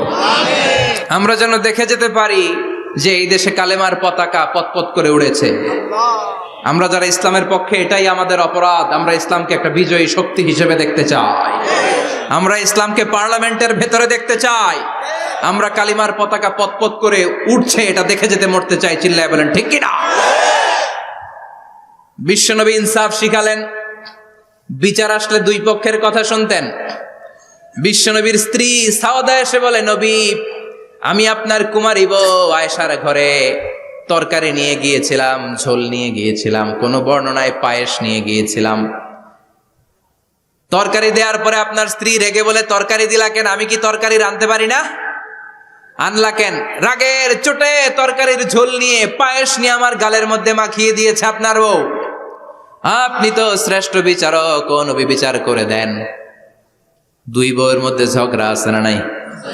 বিশ্বনবী সাউদার কথা শুনলেন, মা আয়েশাকে ডেকে পাঠালেন। মা আয়েশারে বললেন, ও আয়েশা, আসলে এমনটা করেছো নাকি?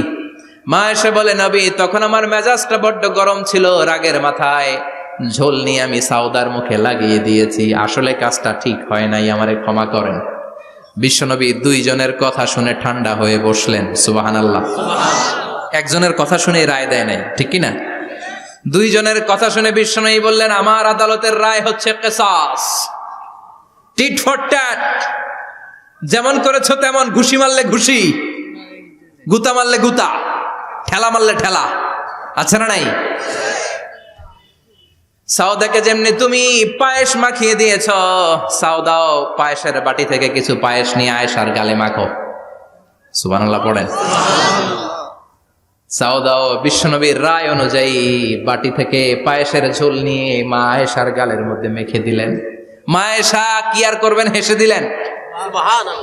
সাইয়েদাতুনা সাউদাও হাসলেন, বিশ্বনবীও হাসলেন। আরশের উপর থেকে খুশি হয়ে গেল কে? আল্লাহ। এজন্য কোরআন দিয়ে যদি, কোরআনের নিয়ম দিয়ে যদি, বিশ্বনবীর শেখানো পন্থায় যদি বিচার হয়, ওই বিচারের মধ্যে ইনসাফ থাকবে, জুলুম থাকবে না। ওই বিচারের মধ্যে কোনো স্কাইপি কেলেঙ্কারি হবে না।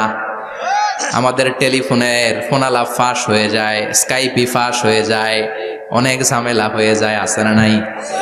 এরপরেও জনগণের চোখ খোলে না। আল্লাহ তুমি চোখ খোলার তৌফিক দাও, সহি সমাজ দান করো। পড়ে না আমিন। বিশ্বনবী ইনসাফ করতেন। বনু মাখজুমিয়া গোত্রের এক মহিলা চুরিতে ধরা পড়ল। কিসে ধরা পড়ল? কথা বলেন। চুরিতে। চুরি করলে নিয়ম কি? লাউ চুরি করলে, আম চুরি করলে, কলা চুরি করলে হাত কাটা যাবে না, এটা বড় চুরি। সুবহানাল্লাহ। ওমরে ফারুক বলেছেন, দুর্ভিক্ষের বছর কেউ যদি চুরি করে তার হাত কেটে দেয়া যাবে না, কারণ এটা অভাবের চুরি, এটা স্বভাবের চুরি না, ঠিক কিনা? ঘরে খাবার নাই, পেটে দানা পানি নাই, লাউ চুরি করছে, মুরগি চুরি করছে, এই চোরের হাত কেটে দিও না, কারণ সে ক্ষুধার্ত, পেটে খাবার আছে, গায়ে জামা আছে, সমাজে সম্মান আছে, তারপরেও পুরো দেশটা খেয়ে ফেলতে চায়, এরকম ডাকাত আছে না নাই? দেশের টাকা পাচার করে, ব্ল্যাক মানি করে, এরকম ডাকাত আছে না নাই? ঘুষ খেতে খেতে পেটটা এরকম হাতির মতো মোটা করেছে, এরকম ডাকাত আছে না নাই? দেশের সবকিছু লুণ্ঠন করে, এরকম আছে না নাই? এই ডাকাতদের হাত কাটার মধ্য দিয়ে হাত কাটার প্রোগ্রাম শুরু করতে হবে। এরকম একটা ডাকাতের হাত কেটে যদি দেশের গভর্নমেন্ট বাইতুল মোকাররমে জুমার নামাজের সামনে লাইভ সম্প্রচার করে, সারা বাংলাদেশের 18 কোটি মানুষ যদি দেখে, আর কেউ চুরি করবে? চুরি করার আগে 3 বার লাভ দিবে, জোরে কোন ঠিক কিনা? বনু মখজুমিয়া গোত্রের এক নারী চুরিতে ধরা পড়ল। ভেরি প্রেস্টিজিয়াস এন্ড ডিগনিফাইড ফ্যামিলির মেয়ে। এলাকায় সম্ভ্রান্ত কিছু ফ্যামিলি থাকে না, এরকম বড় ফ্যামিলির মেয়ে। সব সাহাবারা বলল, এখন যদি নবী হাত কেটে দেয় মদিনাতে তো মারামারি হবে। ওসামা বিন যায়েদকে বলল, ওসামা,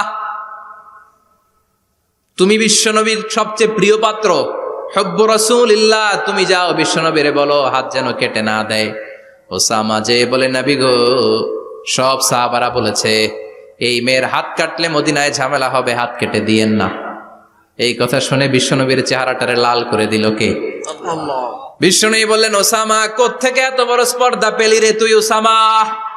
এই আইনটা তো আমি বানাই নাই, আরশের উপর থেকে এই আইনটা নাজিল করেছে কে? আস-সারিকু ওয়াস-সারিকাতু ফাকতাউ আইদিয়াহুমা জাযাআম বিমা কাসাবা নাকালাম মিনাল্লাহ ওয়াল্লাহু আজিজুন হাকীম। সুবহানাল্লাহ পড়েন। If anyone steal something very precious from the society, from house, the government should cut down his right hand. দামি কিছু চুরি করলে গভর্নমেন্ট কাটবে, আমরা কাটতে পারবো? এটা সরকারের কাজ, সরকার ডান হাত কেটে দিবে। ওসামা, এটা আল্লাহর আইন। কেমন করে আল্লাহর আইনে তুমি সুপারিশ করতে আসো? কোন বনু মখজুমিয়া গোত্রের মেয়ে? ওই মেয়ে তো দূরের কথা, আমার কলিজার টুকরা ফাতেমাও যদি চুরি করে, আমি রামদা নিয়ে ফাতেমার ডান হাতটা এক কোপ দিয়ে কেটে দিতে 1 মুহূর্ত দেরি করবো না রে ওসামা। জাস্টিস, ইনসাফ শিখে নাও। কেমন করে প্রতিষ্ঠা করেছে বিশ্বনবী, চিৎকার করে বলেন ঠিক কিনা? এগুলো হচ্ছে বিশ্বনবীর অভ্যাস, আচরণ। বিশ্বনবী ধীরস্থির ভাবে কথা বলতেন, তাড়াহুড়ো করতেন না। সাহাবারা বলতেন, বিশ্বনবী যখন কথা বলতেন প্রতিটা শব্দ আলাদা করা যেত, প্রতিটা অক্ষর আলাদা করা যেত। আল্লাহু আকবার। আবার জরুরি কোনো কথা যখন বিশ্বনবী বলতেন, ওইটাকে 3 বার বিশ্বনবী রিপিট করতেন। কয়বার? 3 বার। কারণ জরুরি। কারণ কি? যেন না ভুলে যায়, ভুল যেন না হয়, 3 বার বলতেন। বিশ্বনবী একবার তাকওয়া নিয়ে ওয়াজ করতেছিলেন, আর বলছিলেন, তাকওয়া হা হুনা হা হুনা হা হুনা। তাকওয়া এইখানে এইখানে এইখানে। কয়বার বললেন? কারণ তাকওয়ার ওয়াজ কি কম গুরুত্বপূর্ণ নাকি বেশি গুরুত্বপূর্ণ? তাকওয়া মানে কার ভয়? যাদের হৃদয়ে আছে আল্লাহর ভয়, তারা কবু পথ ভুলে যায় না। আল্লাহর প্রেম ছাড়া এই দুনিয়ায় কারো কাছে কোনো কিছু চায় না, ঠিক না? যাদের হৃদয়ে আছে আল্লাহর ভয়, তারা কবু পথ ভুলে যায় না। আল্লাহর প্রেম ছাড়া এই দুনিয়ায় কারো কাছে কোনো কিছু চায় না। রাতের আধারে যারা সেজদাতে রয়, 2 চোখের শ্রুতে নদী যেন বয়। রাতের আধারে যারা সেজদাতে রয়, 2 চোখের শ্রুতে নদী যেন বয়। ছলনার হাতছানি যতই ডাকুক, ছলনার হাতছানি যতই ডাকুক, পেছনে ফিরেও সে তাকায় না। যাদের হৃদয়ে আছে আল্লাহর ভয়, তারা কবু পথ ভুলে যায় না। আল্লাহর প্রেম ছাড়া এই দুনিয়া কারো কাছে কোনো কিছু চায় না। চিৎকার করে বলেন ঠিক কিনা? তাকওয়ার ওয়াজ করলেন। তাকওয়া মানে আল্লাহর ভয়। বিষ্ণুই বললেন না তাকওয়া হা হুনা, তাকওয়া হা হুনা, তাকওয়া হা হুনা, তাকওয়া এই জায়গায়, তাকওয়া এই জায়গায়, তাকওয়া এই জায়গায়। যেহেতু এটা গুরুত্বপূর্ণ, বিষ্ণুনবী 3 বার ইঙ্গিত করে বলেছেন। সুবহানাল্লাহ। বিষ্ণুনবী বলেন না তাকওয়া হা হুনা, তাকওয়া এইটা। বলেন না তাকওয়া হা হুনা, তাকওয়া এইটা। বলেন না তাকওয়া হা হুনা, তাকওয়া এইটা। জুব্বায় তাকওয়া, দাড়িতে তাকওয়া, টুপিতে তাকওয়া বলে নাই। তাকওয়ার আসল জায়গা হলো হৃদয়। এজন্য যাদের হৃদয়ে আল্লাহর ভয় আছে তারা কোনোদিন পথ হারাতে পারে, তাদেরকে সিরাতুল মুস্তাকিমের উপর দায়েম রাখে কে? কি সুন্দর অভ্যাস ছিল বিশ্বনবীর, মানার দরকার আছে না নাই? বিশ্বনবীর আরেকটা অভ্যাস ছিল, বাসি খাবার খেতেন না, জানেন? বাসি খেতেন না, অল্প খেতেন, কিন্তু যেটা খেতেন ভালোটা খেতেন। অল্প খেতেন কিন্তু যেটা খেতেন ভালো খেতেন। মধু খেতে পছন্দ করতেন, কিন্তু মধুর মধ্যে দুর্গন্ধওয়ালা একটা মধু আছে না, মাগাফির, বুখারীতে লম্বা ঘটনা, ওইদিকে যাব না। এই মাগাফিরের মধু উনি খেতে চাইতেন না। ভালো সুগন্ধিওয়ালা মধু তিনি বিশ্বনবী খেতে পছন্দ করতেন। বিশ্বনবীর খাবারের তালিকায় সবচেয়ে পছন্দনীয় তালিকায় ছিল এই মধু। মধু খেতেন, দুধ খেতেন, খেজুর খেতেন, জব খেতেন, বার্লি খেতেন, ছাগলের বাজুর মাংস খেতে পছন্দ করতেন, সিনার মাংস। সুবহানাল্লাহ কইবেন না? What a choice! কি চয়েস ছিল বিশ্বনবীর! বাজুর মাংস খেতেন। বিশ্বনবী লাউ খেতে পছন্দ করতেন, লাউ। রুম্মান ফল খেতে পছন্দ করতেন, রুম্মান মানে ডালিম। রুম্মান মানে কি? ডালিম খেতে পছন্দ করতেন। মাশরুম খেতে পছন্দ করতেন। সুবহানাল্লাহ পড়েন। মাশরুমের স্যুপ পাওয়া যায় না রেস্টুরেন্টে? বিশ্বনবী বলতেন আল কামআতু মিনাল মান্নি ওয়া মাউহা শিফাউন লিল আইন। এই কামআ মানে মাশরুম, ব্যাঙের ছাতা, এটা হলো মান্না সালোয়ার মতো দামি খাবার। আর এই মাশরুমের স্যুপ চোখের জন্য মহৌষধ। যাদের রাতকানা দিনকানা আছে, মাশরুমের স্যুপ খান, চোখ ভালো করে দিবে কে? আল্লাহ। এজন্য বিশ্বনবী যেগুলো খেত এগুলো খাওয়ার দরকার আছে না নাই? বিশ্বনবীর যে সুন্দর চরিত্র ছিল, আচরণ ছিল, এগুলো পালনের দরকার আছে না নাই? তাহলে বিশ্বনবীর 3টা কথা বলবো বলেছিলাম। প্রথম কথা ছিল দেখতে কেমন ছিল। অনেক কথা এত বলা যাবে না, সংক্ষেপে বললাম যে বিশ্বনবীর আচরণ কেমন ছিল। এখন শুনবো, শেষ কথা বলে যাই, বিশ্বনবীর ইন্টেলেকচুয়াল পাওয়ার কেমন ছিল, ওনার বুদ্ধিমত্তা কেমন ছিল। Hour beloved prophet Muhammad, the last Messenger, was a very good mediator. বিশ্বনবী ভালো মিডিয়েটর ছিলেন। বিশ্বনবী ভালো মধ্যস্থতাকারী ছিলেন। ঝগড়া লাগলে মিলাই দিতে পারতেন চমৎকার। সুবহানাল্লাহ। বাড়িতে যায়া জিমায় পড়ছেন? কষ্ট হচ্ছে? আর কয়েক মিনিট পড়বো, একটা তাকবীর দেন, লিল্লাহি তাকবীর। আল্লাহু আকবার। হি ওয়াজ এ ভেরি গুড মিডিয়েটর। মধ্যস্থতাকারী ব্যক্তিত্ব ছিলেন। স্বামী স্ত্রীর মধ্যে ঝগড়া লাগলে মিলাইয়া দিতেন, বন্ধু বন্ধু ঝগড়া মিলাইয়া দিতেন, সমাজে সমাজে মারামারি মিলাইয়া দিতেন। মক্কা থেকে মদিনায় যখন গেলেন, মদিনায় 120 বছরের একটা যুদ্ধ চলছিল, কেউ যুদ্ধটা থামাতে পারে না। বিশ্বনবী 7 দিনের ব্যবধানে যুদ্ধ থামিয়ে দিলে। Intellectual capacity, very good mediator. এজন্য বিশ্বনবীর উম্মত যারা, তাদের অভ্যাস হবে ঝগড়া লাগায় দেওয়া যাবে না, মিলায় দিতে হবে। ঠিক কিনা? আমরা যদি ঝগড়া দেখি দূর থেকে আরো লাগায় দিতে চাই, আছে না নাই? কোম্পানিগঞ্জ বাজারে ঝগড়া, কয় লাগুক, আরো লাগুক, ধরবি না, থামাবি না। দূর থেকে মজা দেখি, মজাই লাগে, এরকম ডাকাইত আছে না নাই? আগুন লাগলে পানি দিয়ে নেবায়, অনেকে তেল ঢালে, আছে না নাই? কি করবেন? মিলিয়ে দিবেন। আপনার মর্যাদা বাড়িয়ে দিবে কে? আল্লাহ। বিশ্বনবী ভেরি গুড মিডিয়েটর ছিলেন। বিশ্বনবী লজিক্যাল এবং রেশনাল ছিলেন, বুদ্ধিমত্তাকে কাজে লাগাতেন। এক সাহাবী এসে বলে, নবী ইযান লি বিজিনা, আমারে জিনার অনুমতি দেন। কিসের অনুমতি? কার কাছে অনুমতি চাইলো? অন্যান্য সাহাবারা এই যুবক ছেলেটাকে ধমকাতে লাগলো, বসো, এই মিয়া বসো, বিশ্বনবীর কাছে কি কথা বলে এগুলা? ওই যুবক বসে রইল। বিশ্বনবী কাজ সারালেন, এরপর বললেন, আইনা শাবাব, ওই যুবকটা কোথায়, এদিকে আসো, কি চাইছো বলো। কয়, বিশ্বনবী আপনি আমারে জিনা করার অনুমতি দেন। বিশ্বনবী যুবকটারে কাছে ডেকে আনলেন, বললেন, ও যুবক, তোমার ঘরে বোন আছে কিনা? কয় আছে। তোমার বোনের সাথে কোনো পুরুষ জিনা করুক, তোমার কেমন লাগবে? সে বলে, আমি এই পুরুষটারে হত্যা করব। হত্যা করবা? ওকে, ডান। তোমার ঘরে মা আছে কিনা? আছে। তোমার মায়ের সাথে পরপুরুষ জিনা করবে কেমন লাগবে? কয় আমি সাইজ করবো ওরে। তোমার ঘরে স্ত্রী আছে কিনা? আছে। তোমার স্ত্রীর সাথে যদি কেউ জিনা করে কেমন লাগবে? বলে আমি তারে ছাড়বো না। বিশ্বনবী বললেন, তাহলে যেই মহিলার সাথে তুমি জিনা করবা সেও তো কারো বোন, সেও তো কারো স্ত্রী, সেও তো কারো মা, ঠিক কিনা? সুবহানাল্লাহ, হোয়াট অ্যান ইন্টেলেকচুয়াল ক্যাপাসিটি। যুবক বলে, তাই তো, এইভাবে তো ভাবি নাই। আমি যার সাথে পাপ কর্ম করব সেও তো কারো বোন হবে, সেও তো কারো মা হবে, সেও তো কারো স্ত্রী হবে। ও নবী, আপনি আমারে মাফ করে দেন, আমার জন্য দোয়া করে দেন যেন তাকওয়ার উপর জীবন প্রতিষ্ঠা করতে পারি। লজিক্যালি জিনিসকে সলভ করার চেষ্টা করতেন। মুআয ইবনে জবালকে বিশ্বনবী সাল্লাল্লাহু আলাইহি ওয়াসাল্লাম ইমাম বানিয়ে পাঠালেন। উনি ইমামতি করতে গেলেন এক মসজিদে। মাগরিবের সালাতে উনি লম্বা কেরাত ধরলেন। এশার নামাজ শুরু করলেন সূরা বাকারা দিয়ে, কোরআনের সবচেয়ে ছোট সূরা। হ্যাঁ, বড়? কত বড়? বিশাল বড়। এখন ওই এলাকার মুসল্লিরা ছিল কৃষক মুসল্লি।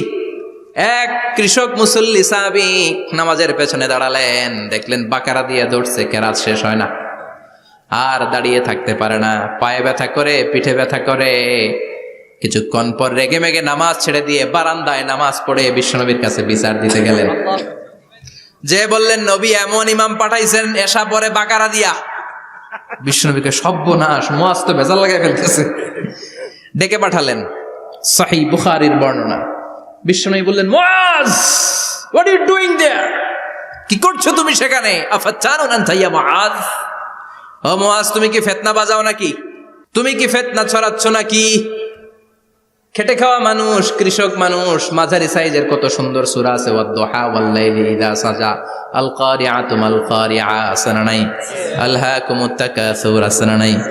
এগুলো দিয়ে না পড়ে বড় বড় সূরাতুল্লাহ কেন্দ্রে মুআয, আফাতানুন আনতা ইয়া মুআয, তোমারে কি আমি অ্যাপয়েন্টমেন্ট দিছি তুমি ফিতনা বাজাবা? খবরদার মুআয, ইয়াসসিরু ওয়ালা তুআসসিরু, ইসলামকে মানুষের কাছে সহজ করে উপস্থাপন করবা। বাশশিরু ওয়ালা তুনাফফিরু, ইসলামকে এমন ভাবে উপস্থাপন করবা না যে তোমার কথা শুনে মানুষ দিন থেকে ভেগে ভেগে যায়। তাহলে এই দায়ভার ইসলামের নয়, এই দায়ভার বর্তাবে তোমার কাঁধের উপর। চিৎকার করে বলেন ঠিক কিনা? আমাদের মধ্যে অনেকে ইসলামকে অনেক কঠিন করে ফেলে, মানুষকে আশার বাণী শোনায় না, কয় এমনি না পড়লে আপনার বাদ, আপনি বেদাত করছেন, আপনি শিরক করছেন, আপনার কিচ্ছু হবে না। যারে বলে কিচ্ছু হবে না, সে বলে আমার যেহেতু কিচ্ছু হবে না, তোর কথা শোনার আমার দরকার নাই। যে আমারে আশার বাণী শোনায় আমি তার কাছে যাই, ঠিক কি না? এজন্য সহিহ ইসলাম আপনি প্রচার করবেন, but your approach should be very flexible. 100 বছর যেটা চালু আছে আপনি একদিনই উঠিয়ে দিতে পারবেন? It's not a logical approach.